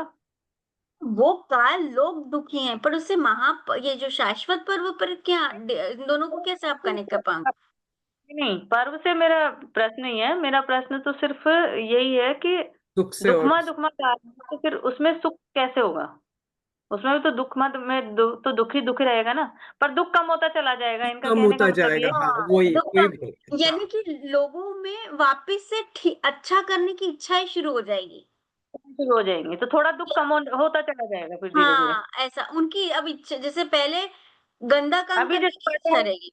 हम्म कैसे बढ़ रहा है, फिर उस समय कम होता चला जाएगा। हम्म, ऐसा। ऐसे और आ गया हमेशा समझ। कोई हमेशा दुखी, मतलब ऐसा होता है एक क्षण तो आता है वो क्या प्रधानता से बात कही जाती है, ऐसा। अब हम्म जैसे सुकमा सुकमा है वहां पर देवलोक में, हमेशा सुखी हम्म सुखी लोग, मतलब हर चीज मिल जाती है। पर जो दुख और सुख की जो परिभाषा है वो तो कैसे बोलूं, सब जगह है, है सब ना? जगह ही है। अब हाँ, अब अपन भी सुखी, ऐसे सुखी कहाँ है? यहाँ पे भी सुखी चौथा भी है, काल है, दुखी भी है, दोनों बात सुखी, है, हाँ। हाँ, तो दोनों चीज आ जाती है ना, ऐसा। दोनों चीज वो आ जाती उस टाइम पे परिस्थितियां ऐसी आएंगी कि दुख ही दुख रहेगा, बट उस है। टाइम पे कोई प्रधानता सुख। दुखी रहेगी एक साथ। ऐसा। आ गया समझ। कहाँ थे हम इस वाले प्रश्न? ये वाला इसकी पैराग्राफ। ये तो बाकी हो गया। चर्चा, हाँ, यहाँ वाला हो गया। ये वाला ना, इस प्रकार हाँ यद्यपि। हाँ, यहाँ से। हम्म इसी प्रकार यद्यपि अनंत आत्माएं समाधि स्वभावी आत्मा का आश्रय लेकर क्रोधादि से मुक्त हो चुकी हैं, तथापि उनसे भी अनंत गुणी आत्माएं अभी भी क्रोधादि विकारों से युक्त हैं, दुखी हैं। अतः आज भी इन धर्मों की आराधना की पूरी पूरी आवश्यकता है, तथा सुदूरवर्ती भविष्य में भी क्रोधादि विकारों से युक्त दुखी आत्माएं रहने वाली हैं। अतः भविष्य में भी इनकी उपयोगिता असंदिग्ध है, मतलब इनकी भविष्य में भी उपयोगिता रहेगी, वर्तमान में भी है और भूतकाल में भी थी, क्योंकि जीव हमेशा ही हर क्षेत्र में जीव दुखी तो मिलेंगे दुखी रहे, ही। हाँ, ऐसा मिले। तो है नहीं कि सब में जीव खत्म हम्म हो जाएंगे और सारे हम्म कुछ में चल जाएंगे। हम्म संसार में जब तक रहेंगे तो दुख रहेगा ही, और इन धर्मों की जरूरत हमेशा ही रहेगी। हम्म 3 लोक में हम्म सर्वत्र ही क्रोधादि दुख के और समाधि सुख के कारण है। यही कारण है कि ये महापर्व शाश्वत अर्थात त्रिकालिक और सार्वभौमिक है, सबका है। भले ही सब इसकी आराधना ना करें, पर यह अपने प्रकृति के कारण सबका है, सबका था और सबका रहेगा। जैसे सुख तो सबको चाहिए, और सुख हम्म क्षमा से जो अच्छे गुण है उन्हीं से सुख मिलेगा, से तो मिलेगा, ये हाँ, तो हर जीव के लिए कार्यकारी है। भले कार्यकारी। वो इसकी आराधना करे ना करे, लेकिन हम्म उनके लिए भी नियम तो सबके लिए एक ही है। एक ही है ना? भले क्षमा यद्यपि कितना भी करो, जब हम क्षमा कर देते तो अपने को कितनी शांति मिलती है। चाहे कोई से भी धर्म का हो, जो कभी भी ये उत्तम क्षमा हो नहीं हो तब भी क्षमा लेकिन करो। हाँ, तो ऐसा, हाँ, ठीक है। 3 लोक में सर्वत्र क्रोधादि, ये तो होगा। हाँ, ये यद्यपि अनुष्ठाने अष्टानिका का। महापर्व के समय यह भी वर्ष में 3 बार आता है। हम्म भादो सुदी पंचम से 14 तक, माघ सुदी पंचम से 14 तक, चैत्र सुदी पंचमी से 14 तक। तथापि सारे देश में विशाल रूप में बड़े उत्साह के साथ मात्र भादो सुदी पंचमी से चौदस तक ही मनाया जाता है। बाकी दो को तो बहुत से जैन लोग तो जानते भी नहीं है। प्राचीन काल में बरसात के दिनों में आवागमन की सुविधाओं के पर्याप्त न होने के से व्यापार आदि कार्य सहज ही कम हो जाते थे तथा जीवों की उत्पत्ति भी बरसात में बहुत होती है। अहिंसक समाज होने से जैनियों के साधुगण तो 4 माह तक गांव से गांव भ्रमण बंद कर एक स्थान पर ही रहते हैं। श्रावक भी बहुत कम भ्रमण करते थे। अतः सहज ही सत्समागम एवं समय की सहज उपलब्धि ही विशेष कारण प्रतीत होते हैं। भादों में ही इसका विशाल पैमाने पर मनाए जाने के। है ना। तो वैसे देखिए यहाँ पे प्रत्येक कितने तीन याद करने में से याद भी नहीं होते, हमेशा तो भूल जाते थे। 3 बार आता है भादो सुदी पंचमी से चौदस तक। हम ये आप श्वेतांबर में थोड़ा सा शायद पहले होता है, बट होता वही साथ आपसे साथ पहले में ही है ना। तो 8 दिन पहले, दिगंबर में शुरू 8 होता दिन है पहले और होता है ना वो, 8 दिन अपने पहले से होता शुरू पहले, है। हाँ, अपने से पहले। तो पंचमी से चौदस तक, और मार्क्स मतलब होता तो पंचमी से चौदस तक ही है पर है ना। 3 बार पर 3 बार आता है, भादव, माघ और चैत्र। ठीक। और सबसे ज्यादा मेन फेमस वाला कौन सा है जो लोग ज्यादा मनाते हैं? भादो। भादव वाला। क्योंकि भादव क्या है, हम भादव मतलब वो बरसात वाला सीजन। और लोग का वो जैसे पहले तो इतना वो नहीं थे, वाहन नहीं थे अच्छे वाले, तो लोगों को एक जगह से दूसरे व्यापार करना है तो बहुत टाइम और वो सब लग जाता है ना। तो उसमें बारिश के टाइम पे कुछ भी नहीं। हाँ, रास्ते में जाते थे ज्यादातर। हाँ, तो इसके कारण 2-3 रीजन मतलब लोग क्यों हो जाते हैं कि सब इकट्ठे हैं, कहीं जाना आना जाना है नहीं वहां पे मुनिराज भी रहते हैं, तो इसलिए वो वाला ज्यादा सुटेबल सुटेबल टाइम हो जाता है लोगों का। तो इसलिए ये वाला फेमस है। तो लोग पूछते हैं कि यही वाला फेमस क्यों है, तो उसका अपन ये रीजन एक बोल सकते हैं कि ये तीन चार रीजन थे ऐसा। बरसात होती है तो जीवों की उत्पत्ति भी होती है, और उसके कारण आवागमन की सुविधाएं भी, मतलब ट्रांसपोर्ट की भी प्रॉब्लम रहती थी। और साधुगण भी, क्योंकि अहिंसक प्रवृत्ति होने के कारण वो भी वहीं पे रहते थे। इसके कारण अ, सही सत्समागम मतलब सहज की सहज उपलब्धि का विशेष कारण होता है। अपन ने भी पढ़ा हम्म अपन ने पढ़ा कि जैसे श्रावण कृष्ण प्रतिपदा को वो जब ये हुआ था, बारिश वगैरह होती है उस समय धर्म की शुरुआत होती है। लेकिन ये 3 बार क्यों आता है, फिर 3 बार क्यों मनाया जाता है? वो उसका नहीं बोला था, वो तो उस टाइम से बरसात शुरू होती है। वो जो ये हाँ, है तो ना। स्पेशल उस बरसात समय कुछ। कि लोगों को में थोड़ी सुख की प्रवृत्ति शुरू होती है और वो वो ऐसे उसकी धर्म में आप उसकी लैंग्वेज पे एकदम मत जाओ कि तब से शुरू हो गई। जस्ट वो स्टार्टिंग बताया कि बारिश अब से शुरू हुई, अब से मतलब पौधे उगने शुरू हुए, जीवों की जैसे बाकी जैसे हिरण वगैरह शेर, मतलब जितने भी स्पीच वो थे सब मर गए थे। तो उसमें सब धीरे धीरे धीरे वो उत्पन्न हो रहा है। फिर ऐसा बता रहे कि अब इसके बाद से, मतलब इसके बाद ये होने के बाद से अब 10 लक्षण धर्म की आराधना शुरू होगी। लोग नहीं होंगे तो आराधना कहाँ से होगी, वो ऐसा बोल रहे हैं। तो ऐसा नहीं कि जैसे ही बारिश खत्म हुई या उसी टाइम पे धर्म का तब से शुरू हो जाएगा, ये ऐसा नहीं बता रहे हैं यहाँ पे आने का वो नहीं। कारण सॉरी। वो बता रहे कि जो पुनः, फिर से पुनः मतलब ये बारिश हुई वो एक घटना है, और उस घटना के बाद से धीरे धीरे धीरे धीरे लोग अहिंसक बनते जा रहे हैं।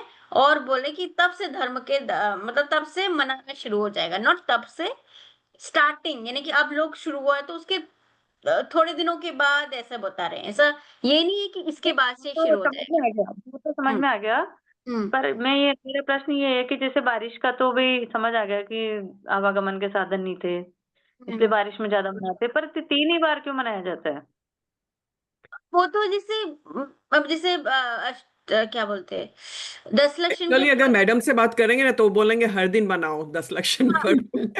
नहीं अभी, हाँ अभी यही आएगा भी। मैं जैसे आप बोले ना अभी आएगा भी, क्योंकि ये 3 ही बार क्यों करते हैं। अभी मैं ना, मेरे पास एक और बुक है, उसमें सबसे पहले यही है कि देखिए क्या लिखा है। आज से 10 लक्षण सबसे पहला दिन तो यही है कि ऐसा नहीं कि हम हमें कभी नहीं मनाना चाहिए, जैसे आपने बोला उसमें यही आएगा भी, इसके बाद में भी आएगा क्योंकि हम 3 ही बार करना है क्या ये। बोले नहीं ये तो हमेशा का ही है, बट उसको कुछ मतलब इसी बहाने सब लोग उसको एक साथ मनाने के लिए एक विशेष रूप से हम मनाने के लिए आ जाते हैं ऐसा। की परंपरा चल गई कि उस समय टाइम फिक्स होने से क्या है, सब लोगों को एक वो हो जाता है कि हाँ इसी टाइम में अपन को सब जगह इकट्ठा होकर कुछ करना है धार्मिक। अष्टानिका का भी तो यही है कि 3 बार आती है 3 साल बार आती है, 3 बार आती है। और ये पर्व है तो इसमें ऐसा क्यों क्या नहीं, अष्टमी आती है तो आती है, 14 होती है तो नहीं, होती है। जैसे हाँ। जैसे अष्टानिका में कहते हैं कि देव वहां जाके पूजा करते हैं 8 दिन नंदीश्वर में, तो क्या देव सिर्फ इन 3 ही टाइम पे जाते हैं, बाकी टाइम नहीं जाते नंदीश्वर जी? विशेष रूप से जैसे वहां पे ऐसे तो देवों को हमेशा से जा सकते हैं ना, क्योंकि उनके पास कभी तो जा सकते रिद्धियां हैं। होती है, तो कभी भी जा सकते हैं। बट ऐसा होता है ना कि हम शिखर जी तो कभी भी जा सकते हैं, है ना। पर एक साथ जाते हैं तो कैसा लगता है ना कि हम शिखर जी एक साथ ट्रेन से गए, सब एक साथ गए, तो एक तरह से वहां पे पर्व जैसा वो लगता है। पर्व जैसा हो जाता है हाँ इसीलिए। हाँ हाँ, तो इसलिए क्या आप कौन पढ़ेगा? शिल्पा जी आप पढ़े। हाँ जी। वैसे तो प्रत्येक धार्मिक पर्व का प्रयोजन आत्मा में वीतराग हाँ क्या भाव देखिए। की हाँ सॉरी हाँ। वीतराग भाव की वृद्धि करने का ही होता है, किंतु इस पर्व का संबंध विशेष रूप से आत्मगुणों की आराधना से है। अतः यह वीतरागी पर्व संयम और साधना का पर्व है। पर्व अर्थात मंगल काल, पवित्र अवसर। वास्तव में तो अपने आत्म स्वभाव की प्रतीति पूर्वक वीतरागी दशा का प्रकट होना ही यथार्थ पर्व है, क्योंकि वही आत्मा को मंगलकारी है और पवित्र पवित्र अवसर है। अवसर है, कितना ये सही आया ना। वास्तव में देखा जाए तो निश्चय से पर्व किसको बोला, आत्मा को। है ना। तो आत्मा के स्वभाव की प्रतीति पूर्वक वितरागी जब जब जब हमारी वितरागी दशा प्रकट होने हुई, तब तक हमारा वो पर्व है। मतलब भले ही आंशिक हुई, बट वो तब और वो क्योंकि वही आत्मा का मंगलकारी है। जब जैसे जैसे हमारी वितरागी दशा बढ़ती गई, वैसे वैसे हमारे आत्मा का अच्छा होने लग गया, और आत्मा में अच्छा ना होने लग गया, यानी कि वो अवसर आया, तो वो पवित्र अवसर है। मंगलकारी हो गया। ये आ गया। लौकिक में भी तो होता है हमारे कि जैसे कोई खुशी मिलती है तो हम उसको पर्व के रूप में मनाने लग जाते हैं। हाँ, तो वही है। हाँ, धर्म तो आत्मा में प्रकट होता है, तिथि में नहीं। आ गई बात। किंतु जिस तिथि में आत्मा में क्षमादि रूप वीतरागी शांति प्रकट हो, वही तिथि पर्व कही जाने लगती है। धर्म का आधार तिथि नहीं, आत्मा है। आत्म स्वरूप की प्रतीति पूर्वक चारित्र यानी धर्म की 10 प्रकार से आराधना करना ही 10 लक्षण धर्म है। आत्मा में 10 प्रकार के सद्भावों यानी गुणों के विकास से संबंधित होने से ही इसे 10 लक्षण महापर्व कहा जाता है। कि यहाँ पे बहुत इम्पोर्टेंट है ये। आत्म स्वरूप की प्रतीति पूर्वक चारित्र धर्म की 10 प्रकार से आराधना करना ही 10 लक्षण धर्म है। अब 10 लक्षण धर्म की डेफिनेशन है ना।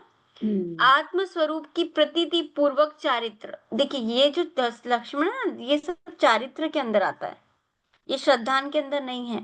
तो ये जो भी हो रहा है वो चारित्र में आएगा, है ना, चारित्र में आएगा। और ये सब के आत्मा के गुण ही है ना। 10 प्रकार से आराधना करना ही आत्मा की, मतलब चारित्र की 10 प्रकार से आराधना करना ही 10 लक्षण धर्म है। तो आत्मा में 10 प्रकार के सद्भावों गुणों के विकास से संबंधित होने से ही इसे 10 लक्षण महापर्व कहा जाता है। तो क्या आत्मा में 10 ही धर्म है, 10 ही गुण है क्या? नहीं, नहीं, बोला नहीं, ये गुण तो तो अनंत है।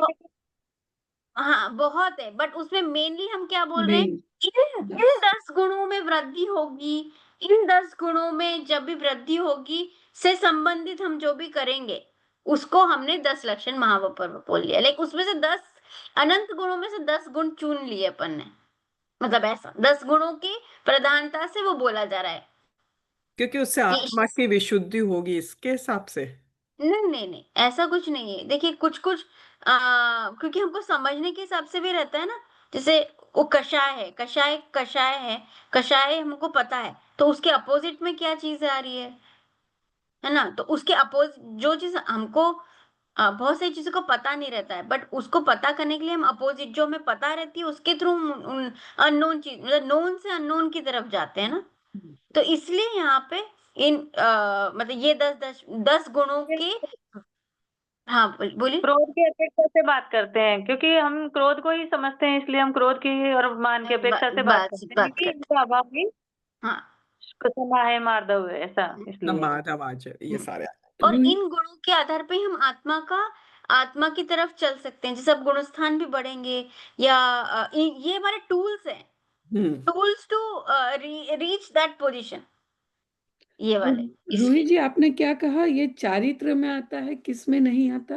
मतलब प्रतीति पूर्वक चारित्र, प्रतीति मतलब देख तो एक तो होता है इसका मतलब श्रद्धान, तो अच्छा, आत्मा की श्रद्धान पूर्वक चारित्र, यानी कि हमने जब तक सम्यक दर्शन प्राप्त करा, यानी कि हमारे श्रद्धान सही हुआ, श्रद्धान सही होने के बाद में चारित्र में जब आता है, तो ये जो जितने भी ना क्रोध मान माया लोभ, ये कौन सी मोहनी, कौन से कर्म, अपने बात हुई थी ना मोहनी कर्म में दो टाइप के हैं, दर्शन मोहनी और चारित्र मोहनी। तो जो चारित्र मोहनी में कौन कौन से क्रोध मान माया लोभ, ये 4 टाइप की कषाय आ गई थी। तो ये जो जितनी भी चीजें हैं ना, वो चारित्र मोहनी में आती है, सॉरी क्रोध मान माया लोभ। तो ये जो धर्म के 10 लक्षण है ना, वो चारित्र में आएगा, उसके आगे भी आएगा ये वाला चीज, बट ये हाईलाइट हो जाएगा अपने को कि नेक्स्ट टाइम इसको समझे, क्योंकि दिस इज अ डेफिनेशन। तो आत्म स्वरूप की प्रतीति पूर्वक मतलब श्रद्धान पूर्वक जो चारित्र धर्म की 10 प्रकार से आराधना करना ही 10 लक्षण धर्म है। ये आगे और बताएंगे शायद, है ना। अनादिकाल से ही प्रत्येक आत्मा आत्मा में ही उत्पन्न, आत्मा के ही विकार, क्रोध, मान, माया, लोभ, असत्य, असंयम आदि के कारण ही दुखी और अशांत रहता आया है। अशांति और दुख मिटने का एकमात्र उपाय आत्माराधना है। आत्म स्वभाव को जानकर, मानकर, उसी में जम जाने से, उसी में समा जाने से अतीन्द्रिय आनंद और सच्ची शांति की प्राप्ति होती है। ऐसे ही आत्मा आराधक व्यक्ति के हृदय में उत्तम क्षमादि गुणों का सहज विकास होता है। अतः यह स्पष्ट है कि उक्त पर्व का संबंध आत्मा आराधना से है।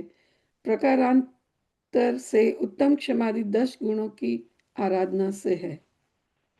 तो बेस क्या है इन गुणों का उत्पन्न होने में?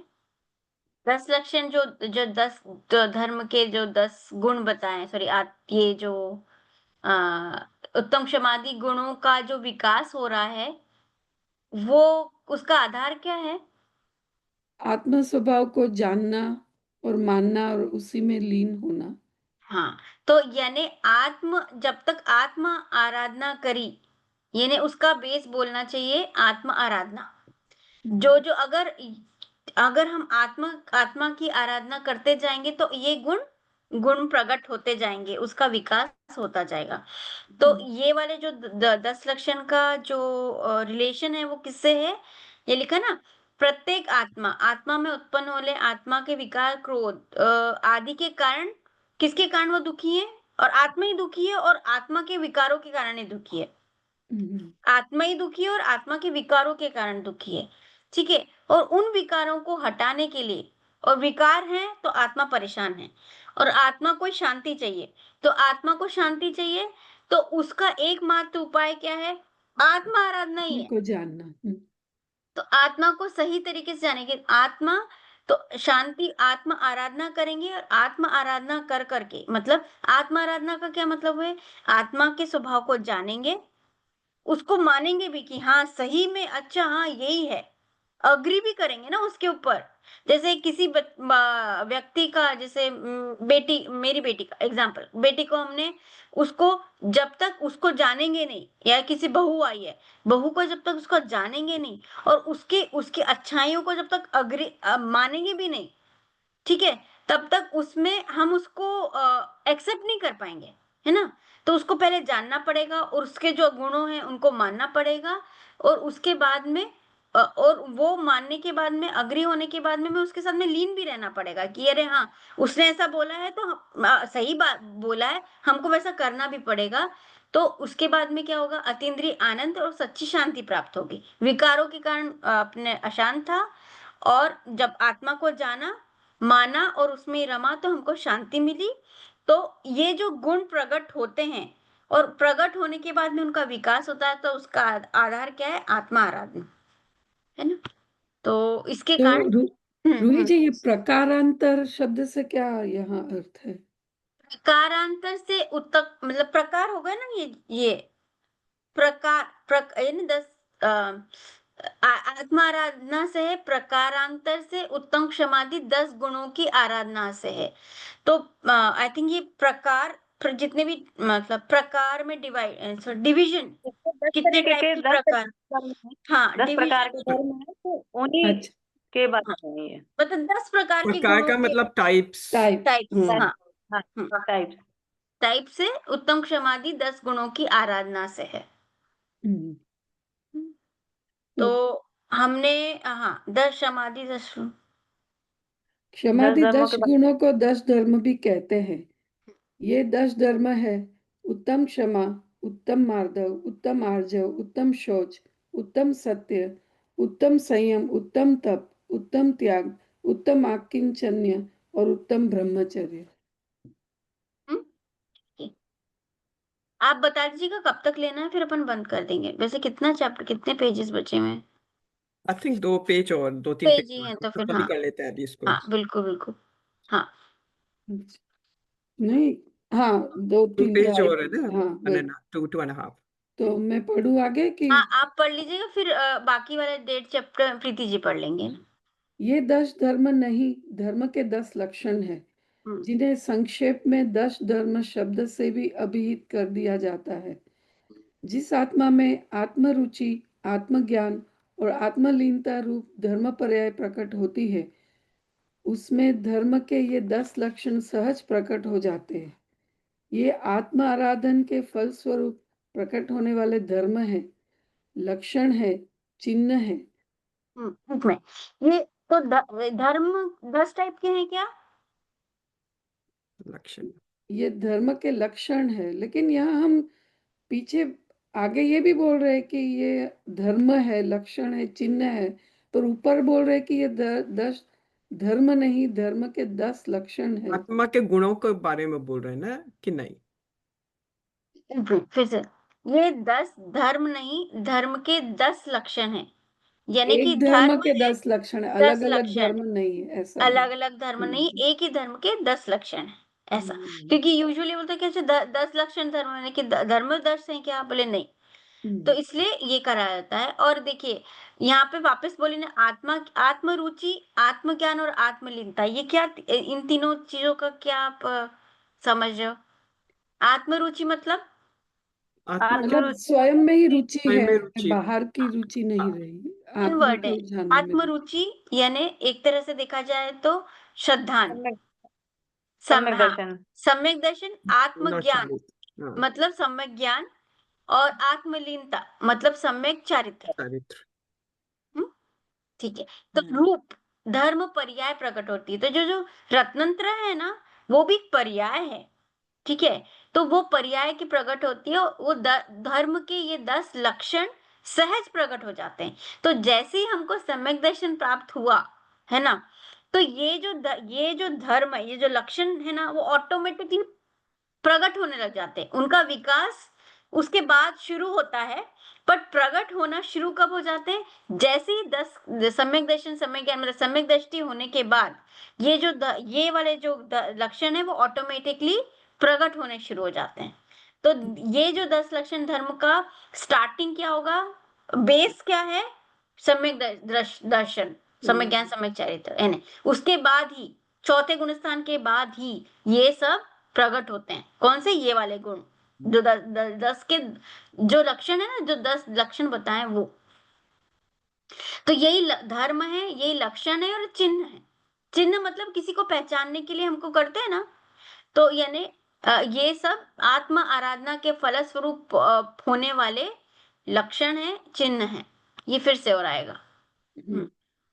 यद्यपि उक्त 10 धर्म चारित्र गुण की निर्मल पर्याय हैं, तथापि प्रत्येक के साथ लगा हुआ उत्तम शब्द सम्यक दर्शन और सम्यक ज्ञान की अनिवार्य सत्ता को सूचित करता है। तात्पर्य यह है कि ये चारित्र गुण की निर्मल दशाएं सम्यक दृष्टि ज्ञानी आत्मा को ही प्रकट होती है, अज्ञानी देखिए आया ना, मिथ्या दृष्टि को नहीं। देखो नहीं है ना, आया ना। तो ये देखिए, अब इसमें मैंने वो बोला था ना चारित्र में आएगा, तो ये जो 10 जो लक्षण है ना, सॉरी जो हम 10 लक्षण बता रहे हैं, वो चारित्र हमारे पास कितना ज्ञान गुण है, चारित्र गुण है, दर्शन गुण है। तो ये जो कौन से गुण की पर्याय हैं? चारित्र गुण। चारित्र गुण की पर्याय है, ज्ञान की नहीं है। ठीक है, ज्ञान की नहीं है। बट ये जब हमारा ज्ञान सम्यक बनेगा, जब हमारा दर्शन सम्यक बनेगा, मतलब हमारे जो गुण है, दर्शन गुण, जब हमारा गुण तो सब में है, ठीक है। जब ये गुण सम्यक दर्शन में प्रकट होगा, मतलब हमारा जब जानना, हमारा जब ज्ञान सम्यक मतलब सही सही जानेगा, तब जाके कौन सी चारित्र भी क्या होगा? सम्यक होगा। और ये चारित्र की पर्याय हैं, मतलब ये चारित्र के टाइप्स हैं, मतलब सॉरी पर्याय हैं, यानी उनके लक्षण हैं ऐसा। तो हम क्या बोलेंगे, 10 लक्षण किसकी, कौन से गुण की पर्याय हैं? चारित्र गुण गुण की निर्मल पर्याय। निर्मल पर्याय। वस्तुतः चारित्र ही साक्षात धर्म है। सम्यक दर्शन और सम्यक ज्ञान तो चारित्र रूप वृक्ष की जड़ें हैं, मूल्य है। हाँ, मूल है। जैसे वृक्ष जड़ के बिना खड़ा नहीं रह सकता, पनप नहीं सकता, अथवा जड़ के बिना जैसे वृक्ष की एक प्रकार से सत्ता ही संभव नहीं है, उसी प्रकार सम्यक दर्शन और सम्यक ज्ञान रूपी जड़ के बिना सम्यक चारित्र रूपी वृक्ष खड़ा ही नहीं रह सकता, पनप नहीं सकता, अथवा इन दोनों के बिना सम्यक चारित्र की सत्ता की कल्पना भी नहीं की जा सकती है ना, आया आया समझ में आप लोगों को? That's a तो देखो, basis, that's a base, fundamental. Fundamental. तो यानी कि देखिए, सम्यक जो चौथे चौथे गुणस्थान में सम्यक सम्यक ज्ञान और सम्यक चारित्र, चारित्र की दशा प्रकट नहीं होती। आपने देखा ना, दर्शन मोहिनी के दो, सॉरी मोहिनी के दो हैं, चारित्र मोह, सॉरी दर्शन मोहिनी और चारित्र मोहिनी। तो चौथे गुणस्थान में चारित्र मोहिनी नहीं जाता है। चौथे गुणस्थान में कौन सा खत्म होता है? दर्शन मोहिनी। दर्शन मोहिनी के टुकड़े होते हैं चौथे गुणस्थान में। देखिए दो है ना मोहिनी कर्म के भेज, दर्शन मोहिनी और चारित्र मोहिनी। तो दर्शन मोहिनी की 3 चीजें, मतलब दर्शन मोहिनी में आपका जो ना श्रद्धान है ना, वो सही होता है दर्शन मोहिनी के खत्म होने पे। तो चौथे गुणस्थान में सिर्फ श्रद्धान सही होता है, चारित्र नहीं सही होता। चारित्र तो, चारित्र में मतलब कितने चारित्र के, कितने 16 25 भेद बताए थे ना, वो 12वें में जाके होंगे। हाँ। तो वो नहीं, 12वें में नहीं, शुरुआत कहाँ से होगी? शुरुआत होगी 5वें से, जैसे 5वें से व्रत, शुरू होते 5 से 12 हाँ, 5 से 12 के 5 से बीच में। 12 में, क्योंकि व्रत शुरू होते हैं, है ना। तो व्रत शुरू मतलब चारित्र में आने लगा, है ना। तो चारित्र में, तो ये जो चारित्र वाला जो गुण है, उसकी वृद्धि किस में होती है? ये पंचम मतलब 5वें गुण स्थान से शुरू होती है। ठीक है, तो बेस है सम्यक दर्शन, सम्यक ज्ञान, और चारित्र फिर क्रमशः बढ़ता है ऐसा। ठीक है, तो इसलिए जड़ बताया, जड़ कभी दिखेगी नहीं। जड़ क्यों बताया? 2 चीज, एक तो बेस है, बेस भी है कि वो ठीक है, तो फल वो पूरा अच्छा सा बना रहेगा, और दूसरा जड़ दिखती भी नहीं है। तो जब हमको सम्यक दृष्टि की अंदर की क्या भावनाएं नहीं समझ में आती, भरत चक्रवर्ती लड़ता हुआ भी दिखेगा, भरत चक्रवर्ती लड़ते हुए भी दिखेंगे, मतलब उनको दिख रहा है कि गुस्सा भी आता हुआ दिखेगा, बट अंदर में क्या दशा है वो खुद ही जानते हैं। तो we can't analyse, we can't जज। और जब तक हमको चारित्र उसके क्रियाओं में नहीं दिखता, ऐसे मुनिराज जी क्यों चीजें दिख जाती हैं? क्योंकि उनकी क्रियाओं में दिख रहा है, इन्हें चारित्र में आ रहा है, तो इसलिए वो ज्ञान रूपी जड़ है ना। यद्यपि लोक में बहुत से लोग आत्मश्रद्धा और आत्मज्ञान के बिना भी बंधन के भय एवं स्वर्ग मोक्ष तथा मान प्रतिष्ठा आदि के लोभ से क्रोध आदि काम कम करते या नहीं करते से देखे जाते हैं, तथापि वे उत्तम क्षमादि 10 धर्मों के धारक नहीं माने जा सकते। इस संबंध में महापंडित टोडरमल जी के विचार द्रष्टव्य है। तथा बंधादिक के भय से अथवा स्वर्ग मोक्ष की इच्छा से क्रोधादि नहीं करते, परंतु वहां क्रोधादि करने का अभिप्राय तो मीठा नहीं है। जैसे कोई राजाधिक के भय से अथवा मन तपने के लोभ से परस्त्री का सेवन नहीं करता तो उसे त्यागी नहीं कहते, वैसे ही ये क्रोधाधिक का स्वामी त्यागी नहीं है। नहीं है। कितना सही बोला है। मैं इसके ना 4 चीज भी आपको बताऊंगी, पर वो क्षमा में आएगा तब। तो देखिए कितना अच्छा बोल रहे हैं कि इसका मतलब कोई क्रोध कर रहा नहीं करता हुआ दिख रहा है तो वो सही सही नहीं है। जब तक वो सम्यक दर्शन नहीं प्राप्त है, उसका श्रद्धांत सही नहीं है, रीजनिंग सही नहीं है क्रोध न करने की, तब तक उसका क्रोध उसका चारित्र को सही नहीं माना जाएगा। उन्होंने क्या बोला? जब तक कि लोग आत्मा की श्रद्धान, आत्मा का ज्ञान सही हुए बिना, यानी कि वो तो सही है नहीं, आत्मा का श्रद्धांत सही नहीं, आत्मा को जाना नहीं, हमको सही रीजनिंग नहीं है कि हमको गुस्सा क्यों नहीं करना है। हमारा रीजन क्या है? 4 लोगों के सामने हम क्यों किसी को एकदम से जवाब नहीं दे पाते हैं? मन तो बहुत कर रहा था पर इसलिए जवाब नहीं दे रहे थे। माया जारी। हाँ हाँ, 4 लोगों के सामने अपना बुरा हो जाएगा, या फिर दूसरा अपने को किसी से काम पड़ा हुआ है, मन में बहुत गुस्सा भी आ रहा है पर उसको बोल नहीं सकते, सही 2 गालियां नहीं दे सकते हैं, तो वो रीजन तो ठीक नहीं होगा। दिखने में तो लग रहा है कि हाँ बहुत अच्छे से बोल रहा है, तो यहाँ पे वही बोल रहा है स्वर्ग मोक्ष। और कभी कभी हमको क्यों गुस्सा नहीं करते हैं कि ना, हमको इसका फल बहुत बुरा हो जाएगा ना, नरक। मैं ज्यादा क्रोध करूंगी तो मुझे नरक हो जाएगा, मैं मान करूंगी, माया करूंगी तो मुझे उसका गति मिल को गलत नहीं, गतियों के डर से भी। तो अगर हमको डर है स्वर्ग या मोक्ष का डर, मान प्रतिष्ठा आदि के लोभ से क्रोधादि कम करते हैं या नहीं करते हुए देखे जाते, तो पर वो उत्तम क्षमादि 10 लक्षणों के धारी नहीं है, ऐसा। तो पंडित टोडरमल जी क्या कह रहे हैं? बंधादिक के भय से, बंध आदि मतलब बंध न हो जाए के भय से, स्वर्ग मोक्ष की इच्छा से, हमको स्वर्ग की इच्छा है क्योंकि कि मुझे स्वर्ग चाहिए, इसके कारण मैं तप कर रहा हूँ, त्याग कर रहा हूँ, संयम कर रहा हूँ, उसकी इच्छा से। क्रोध आदि नहीं, क्रोध आदि, क्रोध में हमेशा ये सब क्रोध, शिव क्षमा और क्रोध नहीं लेना, संयम तप त्याग वो भी लेने का है ना। परंतु वहां क्रोधादि करने का अभिप्राय तो मिटा नहीं, क्योंकि अभिप्राय मतलब उसका मेन रीजन तो उठा नहीं। तो या राजादि के भय से, मतलब ये जैसे हम नेता लोग या फिर कुछ भी बड़ों के घर में सासू जी हैं या फिर कोई भी बड़ा है जिसको बोलने की तो बहुत इच्छा हो रही है पर बड़े हैं, अपन नहीं बोलते हैं, काइंड ऑफ ना, वो जो जो भी रीजन है, महंत पने से, लोभ से परिस्थिति का सेवन नहीं करता। एग्जाम्पल लिया, इसमें परिस्थिति का सेवन है कि मेरे को मन तो कर रहा है परिस्थिति का सेवन करने का, बट लोग लज्जा से मैं नहीं करता हूं, तो उसे त्यागी नहीं कहेंगे। आप बोलिए प्रीति जी। तो कैसे त्यागी होता है? पदार्थ अनिष्ट इष्ट भाषित होने से क्रोधाधिक होते हैं। जब तत्व ज्ञान के अभ्यास से कोई इष्ट अनिष्ट भाषित ना हो, तब स्वयं की क्रोधादि उत्पन्न नहीं होते, तब सच्चा बहुत सच्चा धर्म है। तो ये जो पूरा कोट है वो कहाँ का है? मोक्षवाण प्रकाशक का जी का, मतलब जो ऊपर वो जो 2-3 लाइनें हैं और ये 3 पदार्थ लाइन, अनिष्ट। हाँ। ये वाली। तो उसमें रीजन क्या बोला क्रोध न करने का?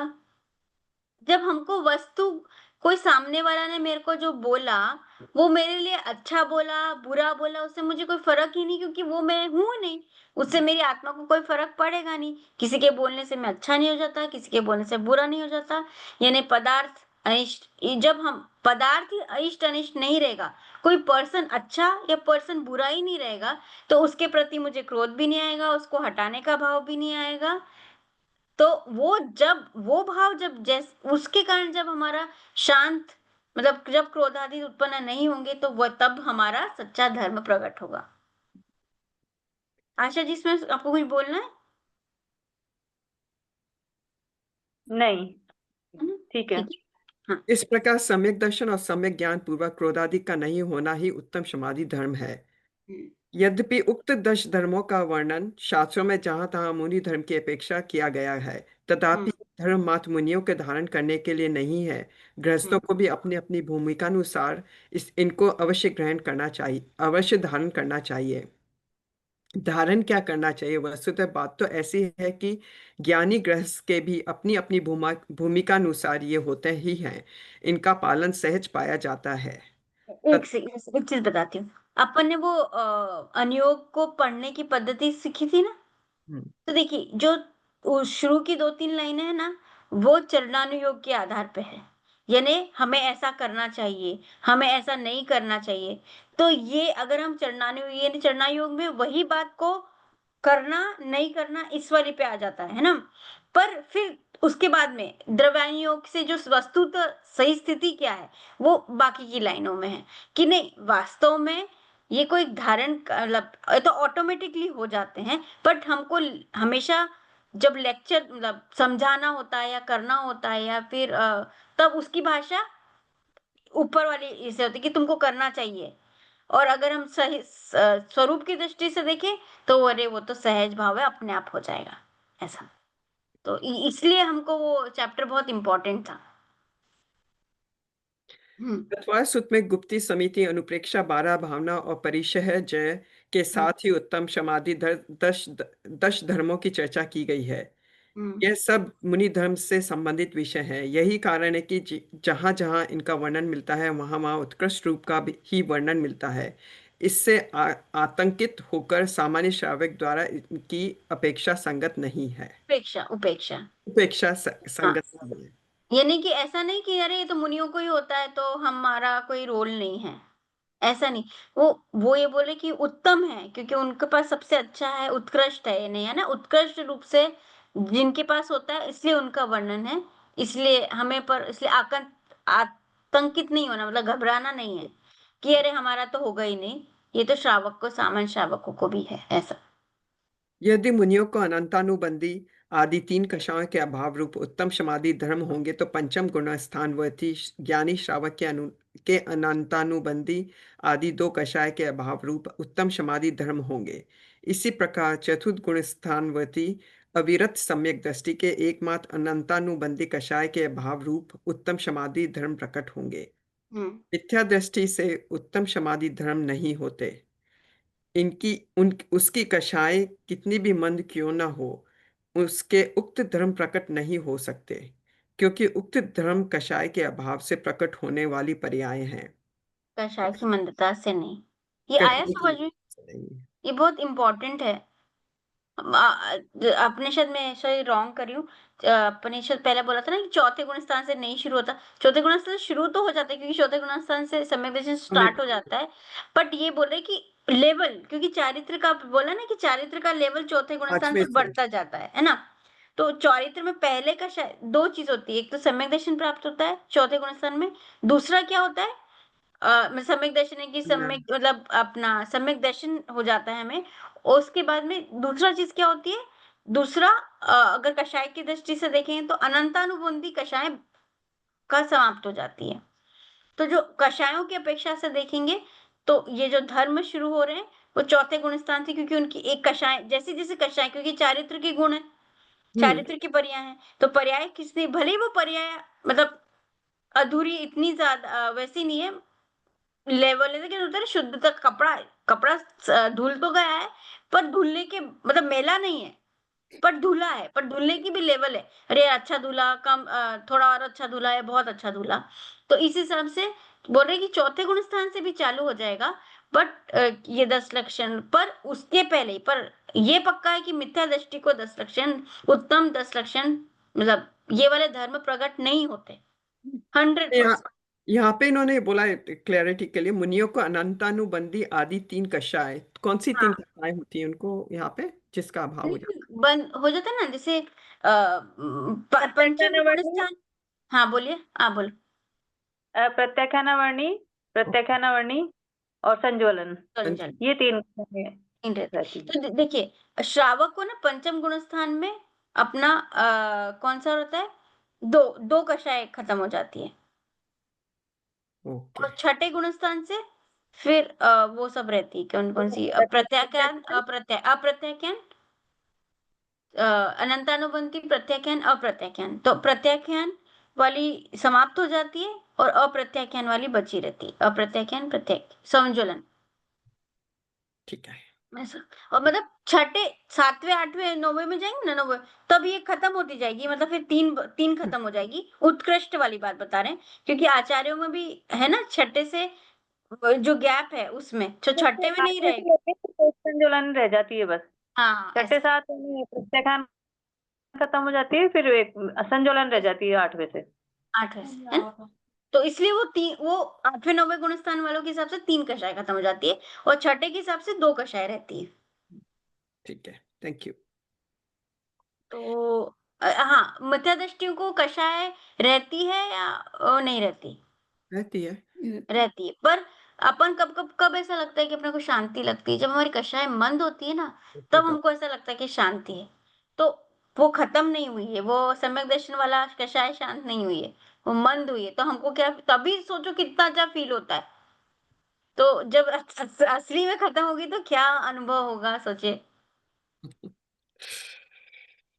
इसी प्रकार चतुर्थ गुण स्थानवर्ती अविरत सम्यक दृष्टि के एकमात्र अनंतानुबंधी कषाय के अभाव उत्तम समाधि धर्म प्रकट होंगे।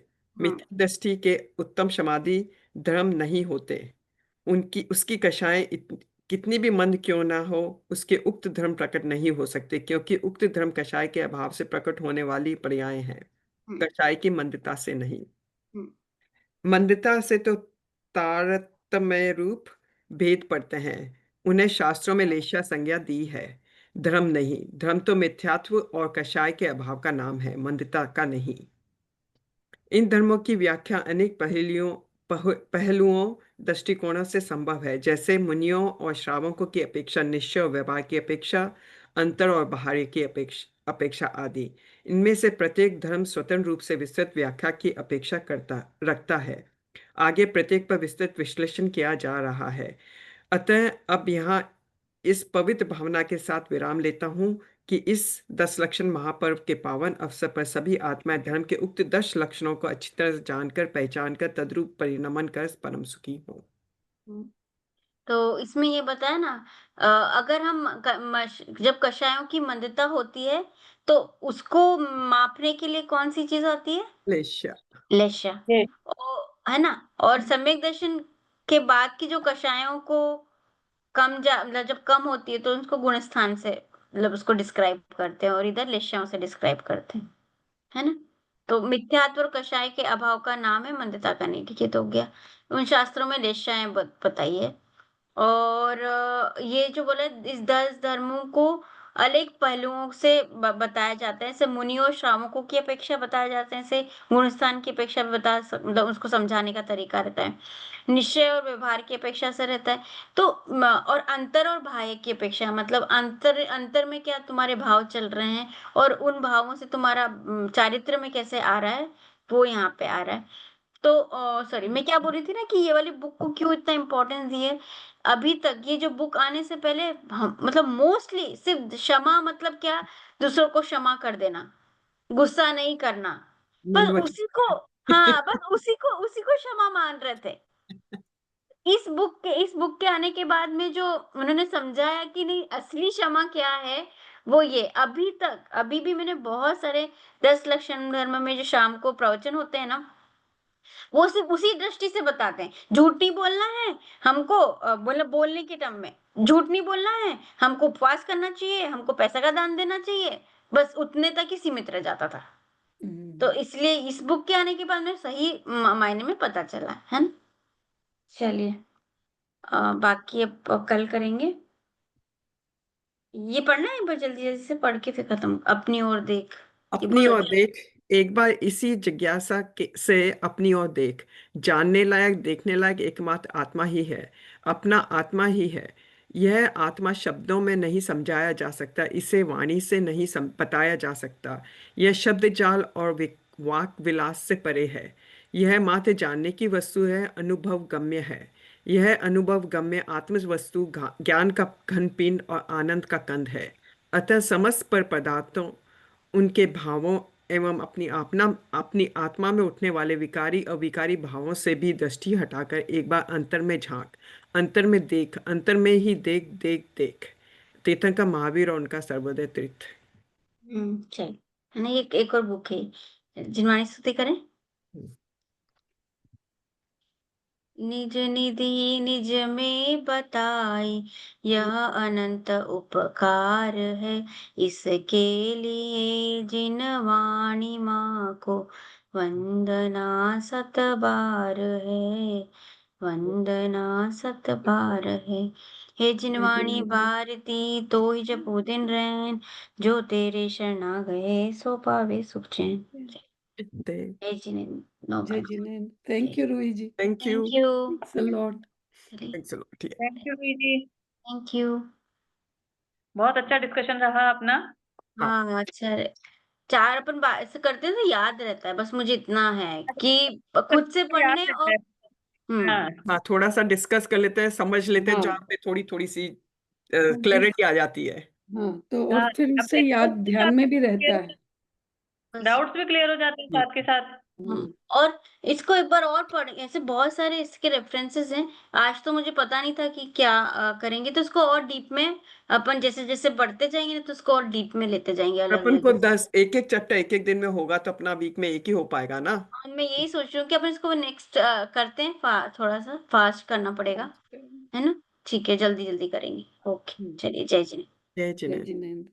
की बजाय समराइज कर सकते हैं, जैसे अपन है ना, एक जना पढ़ के आए और वो उसको समराइज करके बताए थोड़ा सा, तो उससे जल्दी डिस्कशन होगा, जल्दी चैप्टर खत्म होगा अपना।